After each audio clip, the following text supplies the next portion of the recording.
ማቲሁን እንዴት እንደሆነ አላውቅም ብቻ ሲኒየር ናት ለዛቲ በጣም ሲኒየራቸው ናት ስትሰፋኝ ጋውኗና ስጋዬ አንድ ጋር ተሰፋ አጥንቱን ከሰበረች ማለት እና አንድ ጋር ተሰፍቶ እንዲህ ጨረስኩ ብላ ስትሄድ የኔም ስጋ ብሎት ተቆጨተ ከዛ ልብሴማ አይቀደድም ብላ ስጋውን መቁረጥ ጀመሩ ማለት ነው እየተሰማኝ ነው ልብሷ እንዳይቀደድ ብላ ነው እንደዛ እንዳይቀደድ ስጋዬ እንደገና ተቀደደ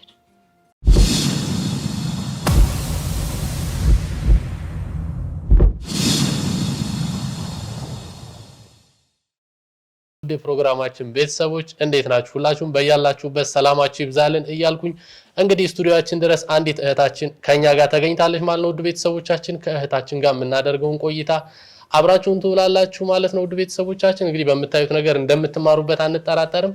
እህታችን ስቱዲዮአችን ድረስ ስለመጣሽ ከልብ እናመሰግናለን። እንግዲህ እስኪ ወደ ጉዳያችን ከመግባታችን በፊት ለኛም ለተመልካቹም ራስሽን በማስተዋወቅ ጀምሪልን። በቅድሚያ እድሉን አግኝቼ ተሳክቶልኝ ወደዚህ ቦታ ስለተገኘሁ በጣም አመሰግናለሁ። የሽመቤት አስጨናቂ እባላለሁ። የመጣሁት ከሴሚሲ አካባቢ ነው። መጀመሪያ እኛ ጋር ስለመጣሽ ምን ተሰማሽ? ከዛ ደግሞ እስኪ ወደ ጉዳይሽ እንገባለን። እሺ እኔ ወደዚህ ስመጣ እውነት ደስተኛ ነኝ። በእኔ ህይወት ውስጥ የሚማር ሰው እንዳለ እኔም ደግሞ ከሌላው እንደተማርኩት ሁሉ የሆነ ሰው ከኔ የሆነ ነገር ይማራል ብዬ ነው የማስበው። ደስተኛ ነኝ በመምጣት። እኛም በጣም ደስተኛ ነን። እሺ ለኛም ለተመልካቹም እስኪ ራስሽን በማስተዋወቅ ጀምሪልን። ተወለድኩት በ1997 ሰሜን ሸዋ መንዝ ክልል ውስጥ ነው። እናቴ አጸደ ካሳ ትባላለች፣ አባቴ መካሻ። ስለሱ ስሙን ብቻ እንጂ ሌላ ዲቴል የማውቀው ነገር የለም። እና እኔ እንደተወለድኩኝ አባቴ ትንሽ ወጣ ያለ ባህሪ ነበረው። ለእናቴ እንክብካቤ ምንም ቦታ አልነበረውም። እና የዛ ሰዓት ምንድነው እኔ እንደተወለድኩኝ እሷ የኔን ታናሽ እርጉዝ ነበረች። የዛ ሰዓት ይጣሉ ነበር ብዙ ጊዜ። ውጪ ያመሻል፣ ያድራል፣ ይጠጣል፣ ይመጣል። እሷን መጉዳት ነው መምታት ነው። ለሷ ምንም ሪስፔክት አልነበረው እና በዛ መሃል ተለያዩ። እኔ አመት አልሞላኝም። ታናሽን እርጉዝ ናት እና ወደ አባቷ ጋር ነው ሄደችው። እናቷ ለብቻዋ ናት፣ አባቷ ለብቻው ነው። ወደዛ ሄደች። እዛ ሄዳም አባቷ ጋር ቀጥታ አልገባችም ነበር። እኔንም እንዳዘለች አጎቷ እዛው ግቢ ሶስቱም ወንድማማች አንድ ጋር ነበር የሚኖሩት እና አንደኛው ጋር አረፈች። የገጠር ላሞች የሚያድሩበት ለብቻው አለ በረት እና ከዛ ስር ደግሞ ጎተራ የሚቀመጥበት ነበርና እዛ ሆና ነው ታናሽ ወንድሜን የወለደችው። እኔም እዛ ነበርኩኝ አዝለኝና አመት አልሞላኝም ገና እኔም እጠባለሁ ያ ልጅ አለ። በዛ ሰዓት ምንድነው ይዛን ስተኛ እኔ ወድቅባት ነበር ትንሽ እያለሁ ገና ስወድቅባት መያዝ ስላቃታት ያዙልኝ ለማለት አባቷም ፈቃደኛም አልነበረም እና እሱ እንዲወስደኝ ተደረገ። ወደ አባቴ ጋር ወሰዳት ተባለ። እሺ አለ። ወሰደኝ። እናቱ ጋር አስቀመጠኝ።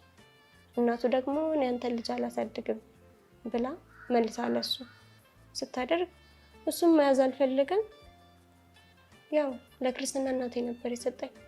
በዛ ሰዓት ግን ልጅ እያለሁ አይኔ ቀኝ አይኔ ላይ አያይም ነበር እና እዛ ሰዓት ብዙ ሰው ምንድነው አተርፍም ነው የሚሉት። ከአይኔ ደም ይፈሳል፣ መንገድ ይፈሳል፣ አታይም እና እዛ ሰዓት ባዶ እግሯን ሄዳ ነበር። አርባራ መድኃኒዓለም የሚባል ቦታ ሄዳ ጸበል ሲናካሽ ነው አይነሽ የበራው ብሎ ይነግሩኛል። አሁን በርግጥ አሁንም እንደዛ ነው። ህመሙ አለ አሁን ላይ ህመሙ አለ። በመነጽር ነበር እና ያኔ ክርስትና እናቴ ጋር ሄድኩኝ። እናቴም ታናሽን ወለደች። ህይወትን ለብቻ መግፋት ጀመረች። እኔም ሄድኩኝ። ክርስትና እናቴ አስታውሳለሁ፣ ትንሽ ስታዝለኝ አስታውሳለሁ። ልጅ አልነበራትም፣ እኔ ነኝ ለቤቱ ልጅ እና እዛ ቤት ውስጥ ግን እንደጠበቁት አልነበረም። ማለት ማንም እንደናታ ይሆን እዛ ጋር ምንድነው እሷም ወደ አዲስ አበባ መጣች። እናቴ ታናሽ ወንድሜን አባቷ ጋር አስቀምጣ ነው እሷ ወደ አዲስ አበባ የመጣችው። እኔም እዛ ቀረሁኝ። ያው እናቴ የለሽም እባላለሁ፣ አባቴ የለሽም እባላለሁ። ሰፈር ውስጥ ታውቃለህ ልጅ ትንሽ ነገር ሲሰማ ያችን ነው ጠብቆ የሚናገር እና በቃ ሁሉም እየተነሳ ነበር የሚቀበረኝ። ትንሽ ነበርኩ፣ ወፍራም ነበርኩና በውፍረቴ ሁላ ሲስቁ አስታውሳለሁ። ከዛ መሄድ አትችይም ነው ኩርኩም እያደረጉኝ እዛ ቤት ቆየሁ። እናቴን አስታውሳለሁ። አዲስ አበባ መታ ሌላ ግብታ ወልዳ አዝላ ስመጣ እና ክርስትና እናቴ እና የእናትሽን ብላ ሰላም ብያት ምናምን አስተውቀይ ነበረች። አባቴ ይመጣል። ምንድነው ግን ልዩነታቸው? እሱ ሲመጣ በብስኩት ደልሎኝ ይሄድ ነበር። አባቷን ብሎ መጥቶ ብስኩት እንደዚህ የገጠር ፎጣ ላይ አስሮልኝ ይሄዳል። ሎሚ ብርቱካን ነው ብሎ አስሮልኝ ሲሄድ አስታውሳለሁ። አባትሽ ነው? አባቴ ማለት ነው። ሎሚ ሻርፔ ላይ ስር ያደረግኝና ብርቱካን ነው ብሎኝ ይሄዳል። ለምን ትሄዳለህ እያልሽ ትይዞ ነበረ? አልይዘውም ማለት አብሬው አላደኩም። ምንም አውቀው ነገር የለም። ለእኔ እናትና አባቴ እዛ ቤት ውስጥ ያሉት ናቸው። እያታለለች ነው ማለት? እያታለኝ እናትና አባቴ እነሱ ይሆን አላውቅም። እኔ የማውቀው ግን አብረውኝ ያሉትን ነው። እና ዘመዶቼን አላውቅም። ክርስትና እናቴ ወደ ዘመዶቼ እንዴት አትፈቅድም። በጣም እንትን ናት እና እንዳትቀርባቸው ነው የምትለኝ። ታስፈራራኛለች። ታላቅ እህት አለች። ሰዓት ነው የምሮጠው እንዳትደርስብኝ። በቃ እሄዳለሁ። የእኔ ስራ ምንድን ነው? እዛ ቤት በግ እረኝነት ነበር። ሌሎቹ ልጆቻቸውን ትምህርት ቤት አስመዝግበው ሲያስተምሩ፣ እኔ ግን አልማርም ነበር። የሁሉንም በግ ጠብቄ ከትምህርት ቤት ሲመጡ አንድ ከረሜላ ይዘው ይመጡ ነበር በጠበቅኩበት። እና እችኮ አይኗ አያይም እና እንደፈለጋችሁ ምታት ይባላል። እና ሁሉም እየተነሳ ሲመጣኝ ሳለቀስ ለማን ትናገሪያለሽ ነበር የሚባለው። ማንም የለሽም አንቺ እኮ ከድንጋይ ስር ነው የወጣሽው ይሉናል። ማለት ወላጆች ምናምን እንትን አይሉልሽም? ምንም እነዛ ቤት ውስጥ ያሉትም ይሄን ያለን ሪስፔክት አልነበራቸውም። በተለይ ሴቷ እሱ ይሻላል ማለት እንድማር ፍላጎት ነበረው፣ ግን እሷ አትፈቅድም። ያው ወንድ ልጅ ነው ግብርና ነው የሚውለው፣ እሷ ናት ቤት ውስጥ ያለችው። ትንሽ ነኝ ሰፈር ውስጥ እረኝነት ስውል ምናምን በቃ ልጆች ይመቱኛል፣ አልናገርም። ምክንያቱም ማንም አይዞሽም ይለኝ የለም በዛ ሰዓት። እናት የላትም ምናምን ዞር ስል ሁላ እናቱ አዲስ አበባ ነው ሲባል እሰማለሁ፣ ግን ጠይቄ አለ ምንም አይደለም። ለእኔ እናትና አባት የሚመስሉኝ በቃ አብረውኝ ያሉት ናቸው። እንደዛም ሆኖ ግን እነሱ በኑሯቸው መቀጠል አልቻሉም ነበር። ያለሁበት ቤት ልጅም አልነበራትም፣ ስትወልድ ይሞትባታል። መጨረሻ ላይ እነሱ ምን እንለያያሉ። አሁን ወዴት ነው እኔ ማረፍ ያለብኝ አስባለሁ። እና ሲለያዩ ወንዱ እኔ ነኝ የሚይዛት፣ ሴቷም እኔ ነኝ የሚይዛት ይሉ ነበር። እኔን ሴቷ እኔን ነው መምረጥ ያለብሽ ትለኛለች። ወንዱም እነዛው ሲለያዩ ነው። ልጆቹ ደግሞ ውጭ ላይ እረኝነት እንዲህ በጊዜ ሲሄድ ምናምን እናትሽን ከመረች ማን አልብሶ ያበላሻል ባላል፣ አባትሽን ከመረች ማን ጋግሮ ያበላሻል። እንደዛ ብለው ነበር መስፈራሩን። ዘመድ አላውቅም፣ የትም ልሂድ የትም ምንም፣ የት ልዋል፣ ምሳ ልብላ፣ ልጠጣ ማንም ያስታውሰኛል ነበር። እዛ ሀገር ላይ ጫማ ለጥምቀት ነበር ለሁሉም ልጅ የሚገዛው፣ ለእኔ ግን አይገዛም ነበር። ባዶ እግሬን ነበር የምሄደው። የተቀደደ ቀሚስ ያገኘው ሰው መንገድ ላይ እንዲህ ሲያገኙኝ ቀሚሴን የተቀደደውን እንዳልወድቅ ይቋጥሩልኝ ነበር። ቆሎ በብዛት ቆሎ ነበር ሻርፔ ላይ ይዤ፣ ፍየሏ እየገፋችን ቆሎን ትቀማኝ ነበር። ገፍተኝ ቆሎን ትበላለች። በቃ ፍየሎች ስብስብ ቢሉና ያንን ያስኳት ነገር ወስዳት ነበር። ማታ ነው የምንገባው። ስትገባ ደግሞ የክፍለ ሀገር ምንድነው እንጨት ይዘህ መግባት አለ። ኦኬ። ስትገባ ግድም እንጨት ወይ ኩበት ለቅሞ መግባት አለ። ያ ነገር አለ። የካሌ ልጅ እንጨት አመጣም እንደዛ እንዲባሉ አይፈልጉም። እንደዛም ሆኖ እነሱ ሲለያዩ ያ ቤት ለእኔ ኃላፊነት ተትቶ ተሄደ። ገና ትንሽ ነኝ። ስንት ዓመትሽ ነበር? ሜቢ 4 ዓመት ቢሆነኝ ነው። እኔ ለምን ልረሳው እንዳልቻልኩ አላውቅም። ግን በቃ ዛሬ ላይ ያሳለፍኩትን ብረሳ ያንን ህይወት ግን ፍጹም አይረሳኝም። አንድ ወንድ ነው ማስታወሳት። ኦኬ። ወላጆች ሌላ ቦታ ሄደው ነው? ወላጅ አባቴም ለብቻ አዲስ አበባ ነው ያለው፣ ወላጅ እናቴም ለብቻ አዲስ አበባ ነው ያለችው። እሷም የራሷን አግብታለች። ወልዳ ነው ሌላ ልጅ አቅፋ ስመጣ ያየኋት ያለሁበት ቤት። አባቴም መጥቶ እንዳልኩ ቋጥሮልኝ ይሄዳል። ልጅ ነኝ ምንም አላውቅም። እና ያለሁበትን ቤት ተለያዩ። ሲለያዩ እኔ እሷ ጋር እንደሆነ ተወሰነ፣ ሴቷ ጋር። እኔ ግን ወንዱ ጋር ብሆን ደስተኛ ነበርኩ። ትንሽ ለኔ ቦታ ነበረ። ኦኬ። ቢያንስ እንደ ልጁ በቃ ይንከባከበኝ ነበር። ከዛ ግን ያ ቤት እነሱ የየራሳቸውን ቤት ሰርተው ነው የሄዱት ከተማዋ ላይ። እኔ ቀረው። እዛ ቦታው ላይ ደግሞ የኛ ቤት ብቻ ነበር ያለው። ሌሎቹ ከመሬቱ በላይ ነው ያለው። እዛ ቤት ሆኜ ከብቶችም አሉ፣ አህዮችም አሉ፣ በጎችም አሉ። የኔ ስራ እዛ ቤት አድራለሁ። ጠዋት እነሱን ጥበቃ ይሽሉታል እና እዛ ቤት ውስጥ ሌላ ሰው መጥቶ ይኖርበት ተባለ። ሰፈር ውስጥ አጸደ ነው የምትባለው አሮጊቷ። ልጇ ደግሞ አሁን ላይ ስሙ ትዝ ባይለኝም አርሰው 2 ወንዶች ልጆች ነበሩት አብረው የሚኖሩ ማለት ነው ከአሮጊቷ ጋር። እና ይዛቸው መጣች እኛ ቤት ማለት ነው። ኦኬ። ከዛ ወንደኛ 2 ወንዶች ናቸው። አንደኛው ከፍ ያለ ነው፣ አንዱ ትንሽ ነው፣ ወደ እኩያ ይደርሳል። አንቺ በዛን ሰዓት 4 ዓመትሽ ነው? እንደዛ 4 ዓመት ወደ 5 እየሄድኩ ነው። ከፍ የሚለው ስንት ዓመቱ? ከፍ ይላል እሱ ሜቢ 12 13 ይደርሳል። ኦኬ። ከኔ ትንሽ ወደ እኔ የሚጠጋው ደግሞ 1 ዓመት ምናምን ቢበልጣኝ ነው። ብዙም አንራራቅም። እነዛ ሰዎች እኛ ቤት መጥተው ሲኖሩ ነው በቃ ህይወት በጣም ከባድ ሆነች። እንዴት ነው አሮጊቷ ብዙም ወጣ እንጨት አትለቅምም፣ ግዴታ እኔ ለቅሜ መግባት አለብኝ። እንደፈለኩ ማድረግ አልችልም። እዛ ላይ ወንዶች ናቸው ልጆቹ። አንደኛው ከፍ ያለው ውጪ እያመሸ ምናምን እያደረ ይመጣል። ትንሹ ግን እዛው ነው። በጎች አብረን ስንጠብቅ እንውላለን፣ እንገባለን። ማታ እንጨት ለምን አላመጣሽ? አሮጊቷ በጣም ክፉ ነበረች፣ ትራገም ሁላ ነበር። እና አንዴ አሮጊቷ ትንሽ አረፍ ብዬ ልምጣ ብላ ሄደች። ወዴት እንደሆነም አላውቅም። እኔ ነኝ ያለሁት እዛ ቤት እና ክርስትና እናቴም ትዝም አልላትም፣ እሱም ትዝ አልለውም። በቃ በጎቹ ይጠበቁ ይግቡ ይዘጉ እንጂ ልጅቷ የት ናት የሚለው ነገር ትዝ አይላቸው። ኦኬ። ከዛ ልጁ ድምፁን ሰማሁት ከውጭ እየጮኸ ሲመጣ፣ በጣም ትልቁ ልጅ ማለት ነው ሲመጣ። በቃ ድምፁን ስሰማ ነው ገና ፍርሃት የሚጀምረው እና ዘጋን፣ ወጣን፣ ሄድን። እረኝነት ዋለን። እሱ የትም ዋለ፣ እኔ የእኛንም የእነሱን ጠብቄ መጣሁ።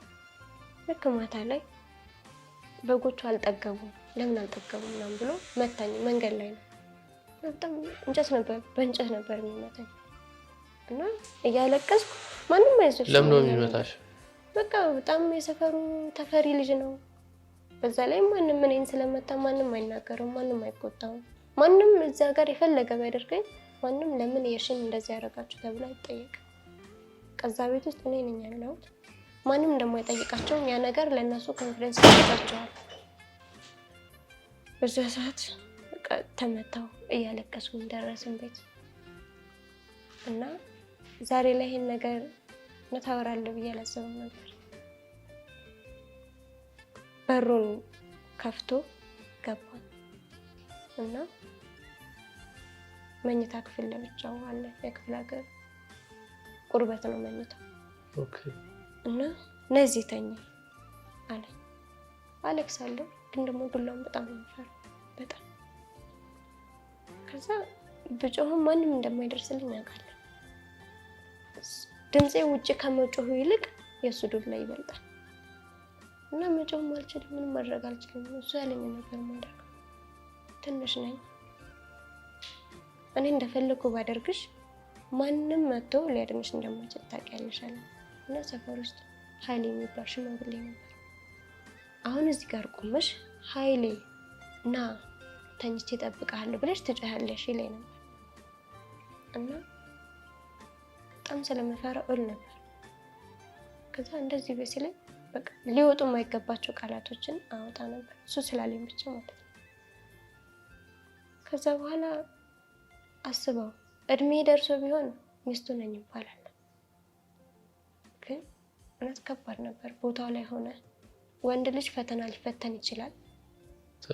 ሴት ልጅ ስትፈተን እስከ መደፈር ጥግ ነው።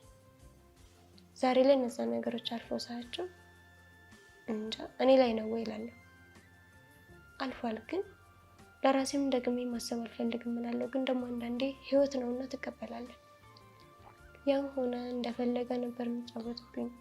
ቆይ ኃይሌ እና የምትዩ ሰውዬ ሽማግሌ ነው? ሽማግሌ ነው። ሰፈር ውስጥ ልጆች አሉት ምናምን፣ ግን እሱ ብጠራውም ሽማግሌ ነው፣ አይሰማም። እሱ ምንድነው እንደማይሰማ ስለሚያውቅ ነው የሚያስጠራኝ። ኦኬ። ሽማግሌ ነው፣ አይሰማም። ፀሐይ ነው የሚሞቀው እየወጣ። ልጁ አንቺን ያደረገሽ ነገር አለ በዛ ሰዓት? ዛሬ ላይ ከኔ ህይወት የማያውቁት ቢኖሩ እናቴ ናት። ግን ቀን ሲደርስ ማወቃቸው አይቀርም እና ያኔ ነበር። አይዞሽ እኔ አሁን አንቺ ተረጋግተሽ ቤተሰብሽ ማለት እናትሽ አታውቁም ስለዚህ ነገር? ይሄን ነገር መምህሬ እና ንስሐ አባቴ ናቸው የሚያውቁት እና አንድ የእሷ ጓደኛ ያውቃሉ። ቤተሰብ አያውቅም ይሄን ነገር? እናቴ ግን አታውቅም። ማለት ምንድነው ብነግራት ታምነኛለች አታምነኝም ወይ? ከአስተዳደጋችን አንጻር ነው።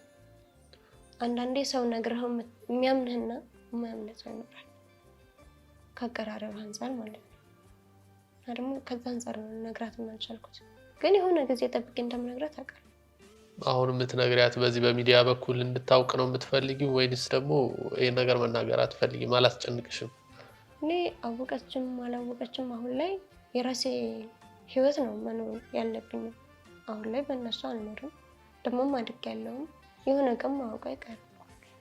ስታየው ልታውቅ ትችላለች፣ ባታየውም የሆነ ቀን እነግራታለሁ። ባታየው ራሱ ማለት ነው።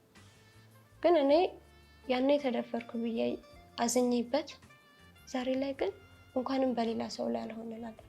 በቃ በሌላ ሰው ላይ አለመሆኑ እግዚአብሔር ይመስገን። በእኔ ላይ ማለፉ ጥሩ ነው፣ ህይወት ነው እና ተምሬበታለሁ። በሰዓቱ ከብዶኝ ነበር፣ ልጅ ነኝ። ማንም አይዞሽ የሚለኝ አልነበረም። እዛ ቤት ውስጥ ነው ተኝቼ የሚውለው። በፈለገበት ሰዓት ይወጣል፣ ይገባል፣ ይመታኛል። ቤት ውስጥ ያለውን ነገር ጥርርግ አድርጎ አውጥቶ ሸጦ ነው የሚጠቀምበት። ያ ምንድን ነው አባቴ መጀመሪያ ለእናቴ እንክብካቤ ሰጥቷት ቢሆን ባያሰቃያት አይለያዩም ነበር። ወይ ያሳድጉኝ ነበር አንድ ቀን፣ ወይ ደግሞ ለእናቴ እንደሰጠችው እንደ አባትነት አሳድጎኝ ቢሆን ይሄ ነገር አይፈጠርም ነበር። እሷም ግን ከአቅሟ በላይ ሆኖ ነው እንጂ ባይሆን ኖሮ ሳልፋ ሰታኝ እንደማትሄድ እርግጠኛ ነበር። ግን ያም ሆነ አለፈ። በሌላ ቀን ደግሞ ሰፈር ውስጥ ተኩላ የምትባል አውሬ ያለች የምትባል ክፍለ ሀገር ላይ ነው ያለችው እና በጣም ኃይለኛ ነው። እሷ አምሽቶ ነው የሚገባው። በዛ ሰዓት ተኩላውን ይገላታል ማለት ነው እና እየጎተተ እኔ ያለሁበት ግቢ ድረስ ይዟት መጣ። ዛሬ ምግብሽ ይሄ ነው፣ ሰርተሽ የምትበይው ይሄንን ነው አለ። የሞተ እንስሳ ሰርቶ እስከምን አስቡ።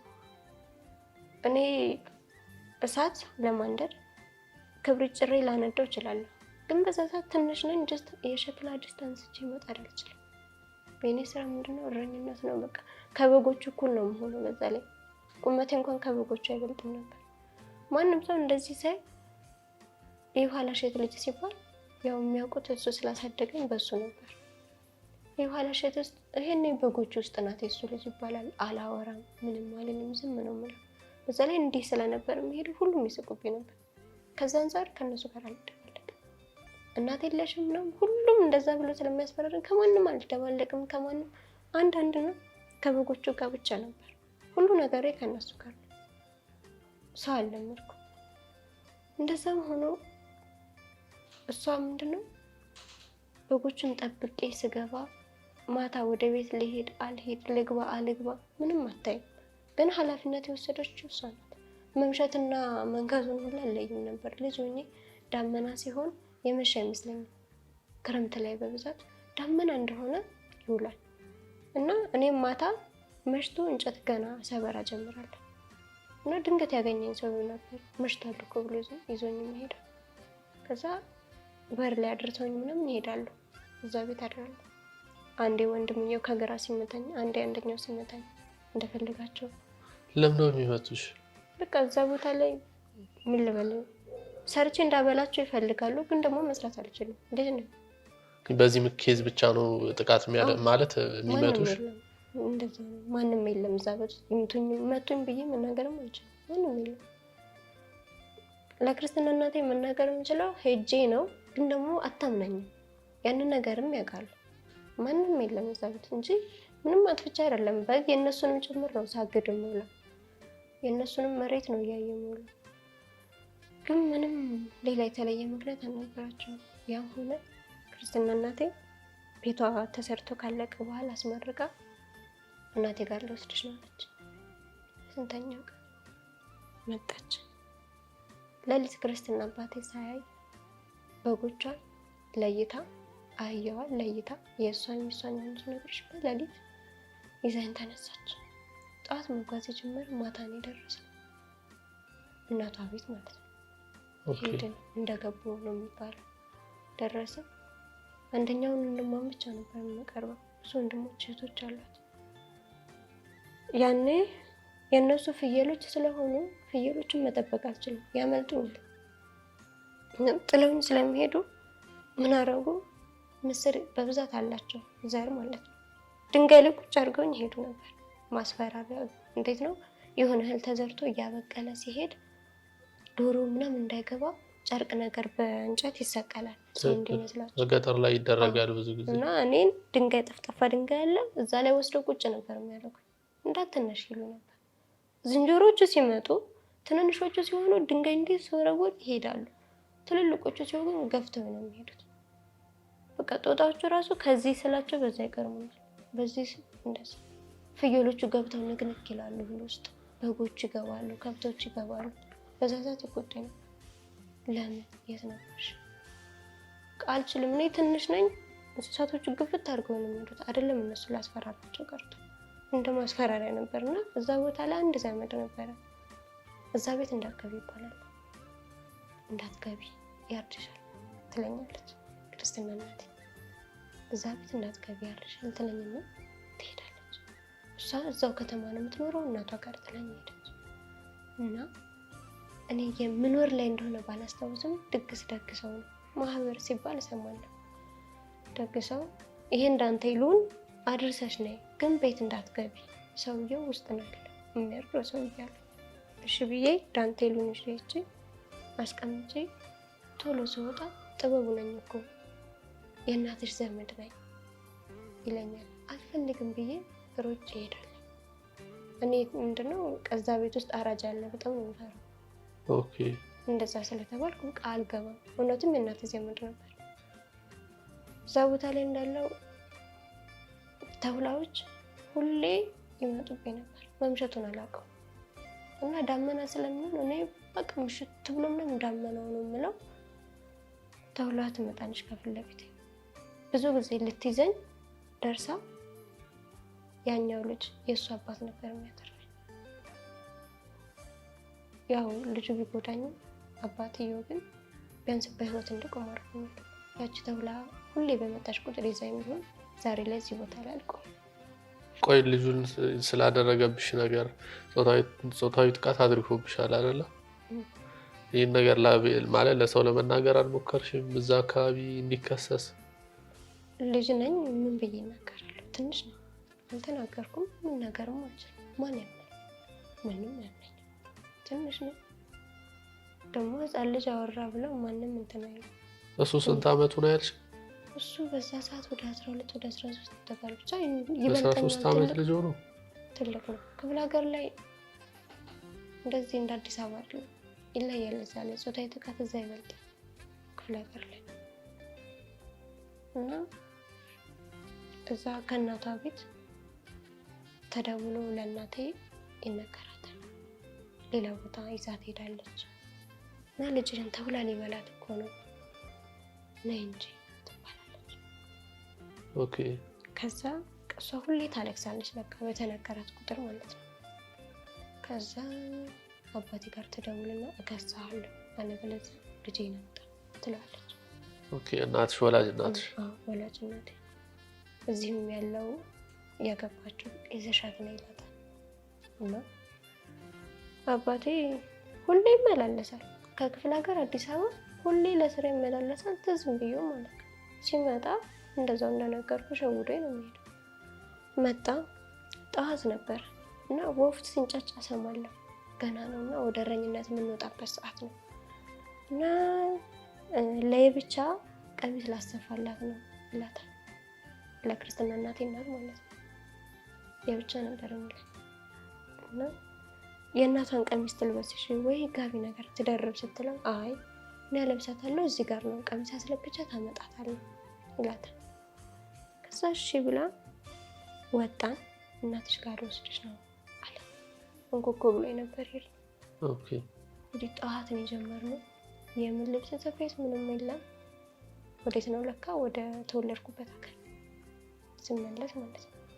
በዛ በሌሊት ጉዞ የጀመረን ስደርስ አስታውሳለሁ ከምሽቱ 3 ሰዓት ነው የደረሳችሁት ብለው ከአዲስ አበባ የሚወጡት ሰዓት ሲያዩ ማለት ነው። መንገድ ላይ እርቦኝ ውሃ ጠማኝ ስለው አረቄ አጠጣኝ። ያው ጠጪ ነበር። ውሃ ጠማኝ ስለው አረቄ አጠጣኝ። አባቴ ማለት ነው። ራበኝ ስለው ከረሜላ ገዝቶ አጠጣኝ። ዛሬ ላይ እንጃ ማለት ሲያልፍ በጣም ነው የምገረምበት። እና ያንን ከረሜላ እየመጠጥኩ እንጎጎ ብሎኛል። ሄድን፣ መሸ፣ አያልቅም መንገድ። በቃ ማታ ደረስን። ስደርስ እማዬ የወለደችበት ቤት ከልጆቹ ጋር ምናምን ተሰብስበው ቁጭ ብለዋል። አጎቷ ቤት ማለት ነው። ያው አጎቷ አባቷ አንደኛው አጎቷም አንድ ግቢ ናቸው። እና እናትሽ ናት ሰላም ባታለኝ አወርዱ። እንዴት ሰላም ማለት በደንብ አላውቃትም፣ አልለመድኩም ሰው። እዛ ላይ አዲስ አበባ ሰው ምን ልሆን ዘመዶችሽ ነን ምናምን ጭራሽ አልቻልኩም፣ አልቀረብኳትም። ከዛ ወደ አዲስ አበባ 2004 መጋቢት 24 ወደ አዲስ አበባ የ7 ዓመት ሆንኩ ማለት ነው። ያኔ ይዛኝ መጣች። ፀጉር አልነበረኝ፣ ቁርጥ ትንንሽዬ ፀጉሮች ነበሩኝ፣ ወፍራም ነኝ፣ አይኔ እንደዚህ እያለች መጣሁ። ክርስትና እናቴ ግን አባቴ ሲወስደኝ መንገድ ላይ ታናለች እና ወደኋላ ራሷን ስታስወርቅ ዞር ይቻት ነበር። ለምን ትወድሻለች ነው? ያው ይዙኝ ሲሄድ ብዙ አመት እሷ ጋር ስለቆየሁም እና እንዴት ሸወዳት ይመስለኛል። እንዴት ነው እናቴን ሸውዶ ልጇን ወሰዳት ብላ ይመስለኛል። በጣም ጨዋ ስትወርቅ አይቻታለሁ። ከዛ በኋላ ልትከተለንም አልሞከረችም። ከዛ ሄድን እኛ አዲስ አበባ መጣሁ። ቤት ስገባ አሁን ያሳደገኝ አባቴ በጣም ነው የምወደው፣ በጣም ነው የማከብረው፣ በጣም ነው የማመሰግነው ከማንም በላይ። ዛሬ ላይ በዚህ ህይወት እንድቆም ያደረገኝ እሷም ጫት ባይላት ኖሮ እንደሌላ ሰው ቢሆን ዛሬ ላይ ሲያልቁ መጥቼ ትምህርት ወዲያው ያስገባኝ። እዛ ሲያስመዘግቡኝ ሁላ ክርስትና እናቴ ሄዳ ታሰርዘኝ ነበር እንዳልማር ማለት ነው። እና መምህሩ ምንድን ነው የሚለኝ? አንቺ ወይ እናቴ ልጅ ወይ አባቴ ልጅ ሂጂ ውጪ እያለ አባረረኝ ነበር። መምህሩም ማለት ነው። የትም ቦታ ላይ ሲሄድ አንቺ እናቴ ልጅ ወይ አባቴ ልጅ ሂጂ ነው የሚባለው። አስቡ፣ ሰው ሆነ ተፈጥረህ እንደ እንስሳ የምትቆጠርበት አጋጣሚ ነው። አዲስ አበባ ከመጣሁ በኋላ ትምህርት ገባሁ። ሁሉ ነገር የተቀየረ። የደረጃ ተማሪ ነበርኩ። አንደኛ ክፍል ብቻ ቀጥታ ኬጂም አልተማርኩም፣ ኦክላስም ሳልማር ቀጥታ አንደኛ ክፍል ነበር ያስገባኝ። እና የወለደችው አዝላው የነበረው ልጅ ነበር ሀሁ ቁጥሮችን እንድለይ ያደረገኝ። ያስቆጥረኝ ነበር በእንጨት። ትንሽዬ ልጅ ነው ግን ስንጥር ይዞ ይወጣና ያስቆጥረኝ ነበር። እና እሱ ኬጂ ነው ያኔ እያልኩኝ አንደኛ ክፍል ላይ 2 ትምህርት ቀይ ገብቶብኝ ቀጠለ ታሻሻያለሽ ተብዬ አስታውሳለሁ። እና 2ኛ ክፍል ስደርስ ግን ትምህርት በጣም ፍላጎትም ስለነበረ አንድ ክላስ የመንግስት ትምህርት ቤት ነውና 70 ተማሪ 60 50 ነው። 12ኛ ወጥቼ ተሸለምኩ ማለት ነው። ውጤቷ ተሻሻለ ተባልኩ። ማንበብ ጀመርኩ። በጣም ነበር ፍላጎት ያለኝ ለትምህርት በጣም። መምህሬም ጎበዝ ነች። ያኔ በቃ ልጅ ነው እጫወታለሁ። ክፍለ ሀገር ያለው ህይወት ተረሳ ማለት ነው። 3ኛ ክፍል ደረስኩ። 3 ስደርስ አለቃ ሆንኩ። አልረብሽም፣ አላወራም። ሁሉም ለትምህርት ቤት በጣም እንትን ነኝ፣ ተወዳዳሪ ነኝ። ትምህርት ቤቱን ወክዬ የምወዳደረው እና አለቃ ሆንኩ። ከዛ የደረጃ ተማሪ ነኝ። 3ኛ ወጣሁ። 3ኛ ወጣሁና በጣም ተጨጭቦልኝ ትምህርት ቤቱን ወክዬ ለውድድር ሄድኩ ማለት ነው። ትምህርት ቤቱን አሸንፈን መጣን። ሁሉም በእኔ ደስተኛ ነው። እኔም በቃ በዛ ነገር እውነት በጣም ደስተኛ ነበርኩ። ለትምህርት ያለኝ ጉጉት ያኔ ተምሬ ቢሆን እላለሁ። ከዛ 3ኛ ክፍል አለቃነት በጣም ነው እንትን የሚለኝ እና እሷ ስለማታወርጅልኝ ተባለና ተቀየረና የሆነች ትልቅ ልጅ አለች፣ ወርቋ ትባላለች፣ ቅድስትና እነሱ አለቃ ሆኑ። ግራና ቀኝ አብረው የተቀመጡት ተጣሉ በእኔ ላይ ማለት ነው። እኔ እንደዚህ አፈንጭ እየጻፍኩ እና በጣም የምንፈራት እንግሊዝኛ መምህራችን መምህርት ዲና ትባላለች። የመርህ ህዳሴ የመጀመሪያ ደረጃ ትምህርት ቤት እንግሊዝኛ መምህር፣ ለሁለተኛ ጮራ ሁለተኛ ደረጃ ትምህርት ቤት ስነ ዜጋ መምህር ነው። እና እሷ ሲጽፉ ለካ የኔንም ስም አብረው ነው የጻፉት። ከዛ አዘን ጸገነት የምትባል ጓደኛ አለቻት። ካውንስሊንግ ብሎ ተጠራንና ተባራቸዋል ተብለን ፈርሙ ተባለ። ምንም በሌለሁበት ማለት ነው። አካባቢ ሳይንስ እና ሂሳብ መምህሬ መምህር አማረ ዘውዱ ነበር የሚባለው። በጣም ነበር የሚወደኝ። በጣም ትልቅ መምህር ነው። የህይወት መምህር በቃ በጣም አስተምሮኛል ነው። እሷ ተባራቸዋል ተብላ ከጓደኛዋ ጋር አስፈረመች። ሌሎቹ ሲስቁን ያለቅስ ነበር። ከትምህርት ሊቆም ነው እያለቀስኩኝ መጽሐፍ አስረክበን ምናምን ስንወጣ የሆነ ድንጋይ ነበር ኮሪደሩ የምንወጣበት እና እዛ ላይ ራስን ስቼ ወደቅኩ። በሁለተኛው ክፍለ ጊዜ ወደቅኩ። የነቃሁት በስድስተኛው ክፍለ ጊዜ ስጮህ ውዬ ማለት ነው። ለእኔ ትምህርቴ ነው በዛ ሰዓት ዋጋ ለእኔ ትልቁ ነገሬ እናቴን ተምሬ ማስደሰት ነው፣ አባቴን ማስደሰት ነው። ያኛውን በቃ ረስቼዋለሁ። ኦኬ። ሶስተኛ ክፍልም እንደዛ ሆኖ አራተኛ ክፍል ላይ ስደርስ እናቴ ታመመች። ይሄኛውን ወንድ ልጅ ስትወልድ አዲስ አበባ ያለውን ስትወልድ ልጁን በብረት ነበር ያወጡት እና አራስ ሆና ደግሞ ሴራሚክ ላይ ወድቃለች እና ደምጋኗ ተነክቷል፣ ዲስክ አለባት፣ ነርቭ አለባት። ያ ነገር አራተኛ ክፍል ስደርስ በጣም ባሰባት። አራተኛ ክፍል ተማሪዎች ስንት ዓመትሽ ላይ ነበር? አራተኛ ክፍል የሆንኩት የመጣሁት በ7 ዓመቴ ነው። 8 9 11 ዓመቴ ቢሆን ነው እንደዛ አካባቢ ሆነ እና ሴት ልጅ ወልዳለች። እኔ ከመጣሁ በኋላ የወለደችው 2007 ላይ ነው። የካቲት 1 ሴት ልጅ ወልዳለች። ቀጠር ገና ያሳደግኳት ትንሽ ነው። እሷንም ብዙም አትፈልግም ነበር። በዛ ላይ ቤተክርስቲያን ትምህርት አስገብተውኛል። ሰንበት ትምህርት ቤት የጀመርኩት 2007 ነው። በቃ 2007 ወዲያውኑ ጀምሬያለሁ። እስካሁንም እዛው ነው። ረጅም ዓመት ቤተክርስቲያን ላይ በቃ ህይወቴ በዛ እንዲመራ አድርገውልኛል። እና አራተኛ ክፍል ስደርስ ታመመች እና አንዳንድ ቀን ከክላስ እቀራለሁ ወይ ደግሞ ያ የጥናት ጊዜ ይሸረፍብኛል። ትንሽ ውጤቴ ወደ ኋላ ሳባልና 8ኛ ወጣ።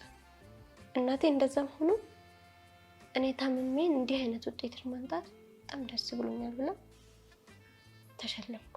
በጣም ደስ አለኝ። 3ኛ ክፍል ተሸልሜያለሁ። ከዛ በፊት ተሸልሜያለሁ። ለእኔ ትምህርት ጥሩ ውጤት ስናመጣ እንደምንሸለፍ እንደሚያጓጓ ምናምን ስለማውቅ ያ ነገር በጣም እንትን ይለኛል እያልኩኝ 5ኛ ክፍልም ያንን ሁሉም ከ2ኛ ክፍል ጀምሮ ግሩፕ መሪ ሆኜ ያለፍኩት። ግሩፕ ውስጥ 13 ልጅ ነው የሚሰጠው። የመንግስት ትምህርት ቤት ስለሆነ 1 ለ5 የለም፣ 1 ለ13 ነው። ኦኬ። ከዛ ትምህርት ቤቱን ሁሌ ወክዬ መወዳደር ደስ ይለኛል። እወዳደራለሁ። ፈጠራ ስራ አማረ የሚባለው መምህራችን ሁሌ በፈጠራ ስራ ሁሌ ይሸልመናል። ሁሌ በየሳምንቱ ውድድር አለ። ሁሌ ነው እና በጣም ጎበዞች ነበር። ልብሳችን ቆሻሻ ውስጥ እንገኛለን። ሽቦ ስንለቅ፣ የተጣለ ባትሪ ድንጋይ ስንለቅም ቆሻሻ ውስጥ እንገኛለን። ኦኬ። እና ኤሌመንተሪ እንደዛ ያልኩ 5 ደረስኩኝ። 5 አሪፍ ነበር። 6 ላይ ስደርስ 5 ላይ ጥሩ ነበርና 5ኛ ነው የወጣሁት።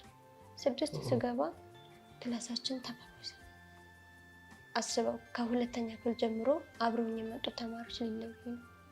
እኔ ለመድኩት እነሱ ነው የሚረዱኝ፣ እነሱ ናቸው። ከነሱ ጋር ነው የምናወራው። ስንፈወስ አለቀሰን። መምህርት ፍሬ ህይወት ትባላለች፣ ስነ ዜጋ መምህርት በጣም ኃይለኛ ነበረች እና እሷ ጋር ደረሰን። ጓደኛዬ ነበረች፣ ያው ስሟን ባልጠራ ደብተር ጥናት ፋይናል የተፈተኑን ደብተር ሰጣት ነበር ለጥናት ስትለኝ ማለት ነው። አንድ ግቢ እና 5 ደብተር ሰጣት። እኔ ለደብተሬ በጣም በቃ እጠነቀቃለሁ። እኔ ደብተሬ ላይ አንዲት ጭረት እንድትኖራት አልፈልግም። እነዛ 2 ልጆች ህፃኖቹ እያሉ እንኳን የኔ ደብተር ትንሽ ተነክታ አታውቅም። እናቴም አባቴም ተጠንቅቀው ነው ደብተር የሚያስቀምጡት። እና እሷ ፋይናል ተፈትነን ስንጨርስ ደብተሩን እንደያዘችው ክፍለ ሀገር ሄደች። ዘመድ ጠየቃት። ኦኬ። ቀረች። ቆየች በጣም እና እኔ በምን ልማር እየሄድኩ በወረቀት ነው ጽፌ የምመጣው እመታለሁ በወረቀት ስጽፍ መምህር ሞገስ ኃይሉ ከእንግሊዘኛ መምህር በጣም ለእኔ ዛሬ ላይ በጣም ኮንፊደንስ ሰጥቶኛል። ቀና ብዬ እንዳወራ ያደረገኝ እሱ ነው። ሁሌ ይመታኝ ነበር እንግሊዘኛ አንድ ስሳሳት ዋን ሚስቴክ እያለ ነው ያሳደገኝ። ኦኬ ለምን ተገኘ ያኔ ስትመጣ ደብተሬን ስላት 4 ደብተር ተቃጥሎ አንደኛው በሌላ ቀን ሰጣት ዝም ብሎ ደም ተቀብቶ አንደኛው ተቀዳዶ መጣ። ምን ልበል የመጨረሻ ተስፋ የቆረጥኩበት አመት ቢኖር ያ ነበር። ለምን ሰው ብላ ያደረገችው ነው ወይስ ችግር አጋጥሟት? እንዴት እንደሆነ አይታወቅም። እንዴት ነው የሆነው ስላት እኔ እንጃ ነው ያለች። ምንም አለች እኔ እንጃ እንዴት እንደሆነ አለች። 6 እንደዛ ሆነ። ከዛ ክላስ ውስጥ መተኛት አበዛ። እንደ በፊት አይደለም ተኛለሁ። የቤት ስራዎችን መርሳት አመጣው። በቃ ያ ደብተሬ እንደዛ መሆኑ በጣም ከፍቶኛል። ግን በዛ ሰዓት ሰንበት ትምህርት ቤት ላይ አንተነህ አይነት ሁሉ ልጅ ነበር። እሱ ነበር ጠንካራ ያደርገኝ። ሁሌ ከቤት ደብተሬ እንዳያዩት ደብቄው ሲሄድ ለእሱ ነበር የምነግረው እና መጽሐፌ ሁላ ሲጠፋ እሱ ነበር የሚተካል። እሱ አንድ ሌቭል ከኔ ይበልጠኛል። ግል ነው የሚማረው።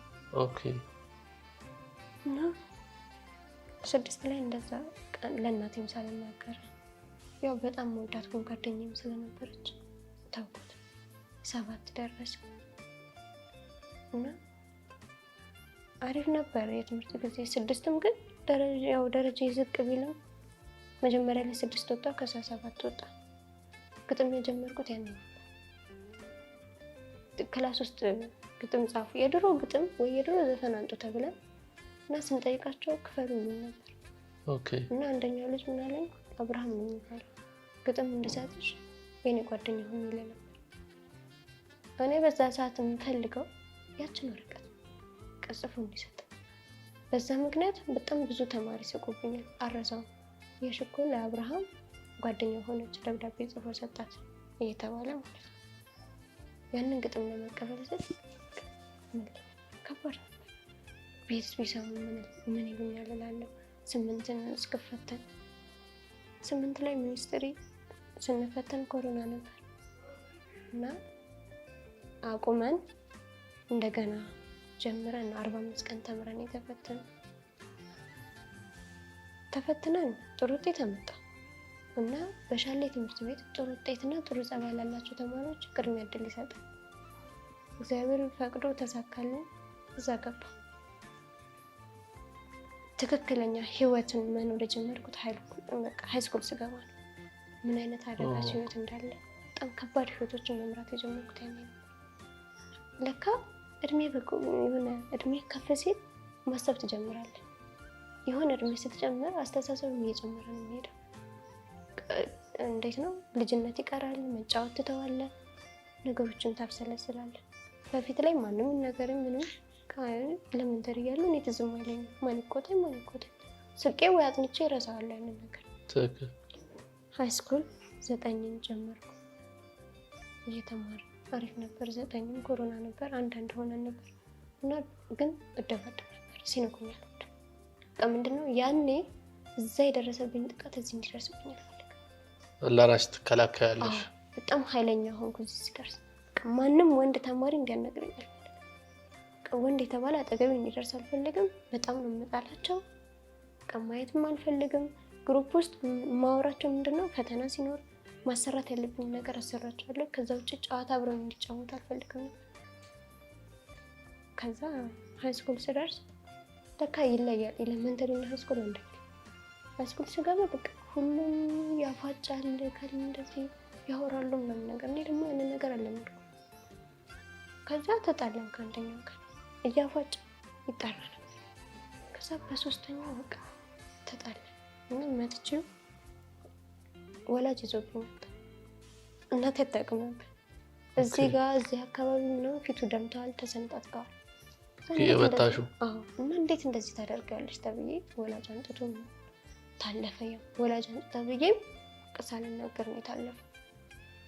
ቀጠልኩ እንደዛው በጣም ኃይለኛ ሆኜ 9ን ጨረስኩ። አሪፍ ውጤት ነበረ። 10 ስገባ ተፎካካሪ ተማሪዎች ነበሩ። በጣም ተፎካካሪ ነበርና ኖት ቀድሜ ነው። እኔ ምንድነው ባህሪ መምህር ሲያስተምርም ሲጽፍ ቁጭ ብዬ አነባለሁ፣ ሲያስረዳ እረዳለሁ እንጂ ጻፉ ሲባል መጻፍ አልፈልግም። እኔ መቼ ነው የምጽፈው? ማታ ነው። የነገውን ክላስ ማታ ነው የምጽፈው። ቀድሜ ጨርሼ ነው ቁጭ የምለው። ከዛ ክላስ ወርክ ሲሰጥ ሆምወርክ ምናምን ሲባል ቅድሚያ ነው የማወጣው። ፕላስ የሚባል ነገር ያልችን ለማግኘት ማለት ነው። ኦኬ። ከዛ 10 ላይ እንደዛ እያለን ለ2 ተማሪ ነበር የሚፈተነው። ጓደኞቼ ይቀራሉ፣ ለእነሱም ጭምር ይፈተናሉ። ጥር 27 ጥቅምት አካባቢ በሆነ ግጭት እንዴት እንደሆነ ባላውቅም ብቻ ሲከፋኝ እኔ ምንድነው ቤተክርስቲያን መሄድ ደስ ይለኛል፣ ክፍት ሲለኝ እና ለአንተና ነው ቀርቤ የማወራው። ቀለኔ እህትም ወንድምም ብቻ እንደሌላው ሰው መስሎ የማይታየኝ እሱ ብቻ ነው። ሲከፋኝ እሱ ጋር ነው ወጥቼ ገዳም አድራለሁ ብዬ የሆነ ሰው አግኝቶ እዛ ፔንሲዮን ቤት ከፍሎ እሱ ሄደ። እኔ ያደርኩ ብቻዬን ማለት ነው። ከፍሎ ልኝ ሄደው። ከዛ እንደዛ በስንተኛ ወር ጥር 27 ጠዋት ላይ እናቴ ታማ ተኝታለች። 27 ነው። ከሰዓት ማህበር ሄዳለሁ ብያለሁ። ፈተና አማርኛ ነበረ እና ተፈትኜ ስወጣ ደስ ይለኛል፣ የሆነ ያዞረኛል። ምንም እየገባኝ አይደለም። በልቻለሁ ግን በቃ ግራ ገባኝና ብረት ላይ ተንጠልጥዬ ወደ ላይም ማያለሁ ወደ ታችም ማያለሁ። ኮሪደሩ ላይ 3ኛ ፎቅ ላይ ነው ያለነው። ኦኬ። ከዛ በኋላ ያው 3 ሰዓት አካባቢ ነው። ምንም ማስታውሰው ነገር የለም። ስነቃ ሆስፒታል። ከዛ ዙሪያዬን ነጭ የለበሱ ክብ ሰውነት ያባብጣል። በጣም ከባድ ህይወት ጀመርኩ ማለት ነው።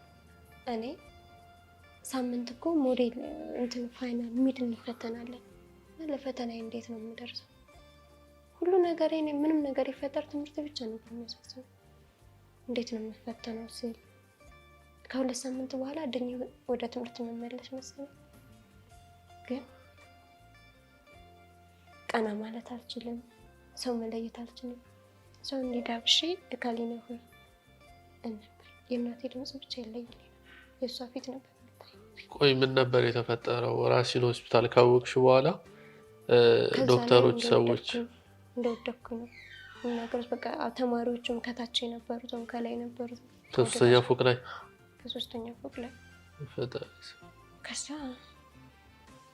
እንዴት ነው በዛ ሰዓት እግሬ ይሄኛው ወደዚህ ታጥፎ መጥቷል። ሙሉ ቁርጥ ብሎ ወደዚህ መጥቷል። የቀኝ እግርሽ? አዎ። ግራ እግሬ ደግሞ ይሄ እንዳለ ብትን ብሎ እንደዚህ ነው የተዘረጋው። ብትንትን ብሏል። ምንም ያደረጉት ነገር የለም። የዛ ሰዓት ምንድነው ሞተች ተብሎ ሶሻል ሚዲያ ላይ ይወራል። እሺ። ከዛ ሞተች ሲባል በቃ ሰንበት ትምህርት ቤት ላይ ብዙ የኔን በጣም ይፈልጋሉ። ህፃን፣ ሽማግሌው፣ ወጣቱም፣ ሴቱም፣ ወንዱም ኢትዮጵያውያን ብቻ ሳይሆኑ የውጭ ዜጎችም ናቸው የኔን ህይወት ያተረፉልኝ። አልሞትኩም፣ ሰው እንዳለው አልሞትኩም። ብዙ ነገር ነው የሚወራው ሰው። ከቤተሰብ ተጣልታ ነው ይላል። እንጀራ አባቷን ደፍሯት ነው ይላሉ።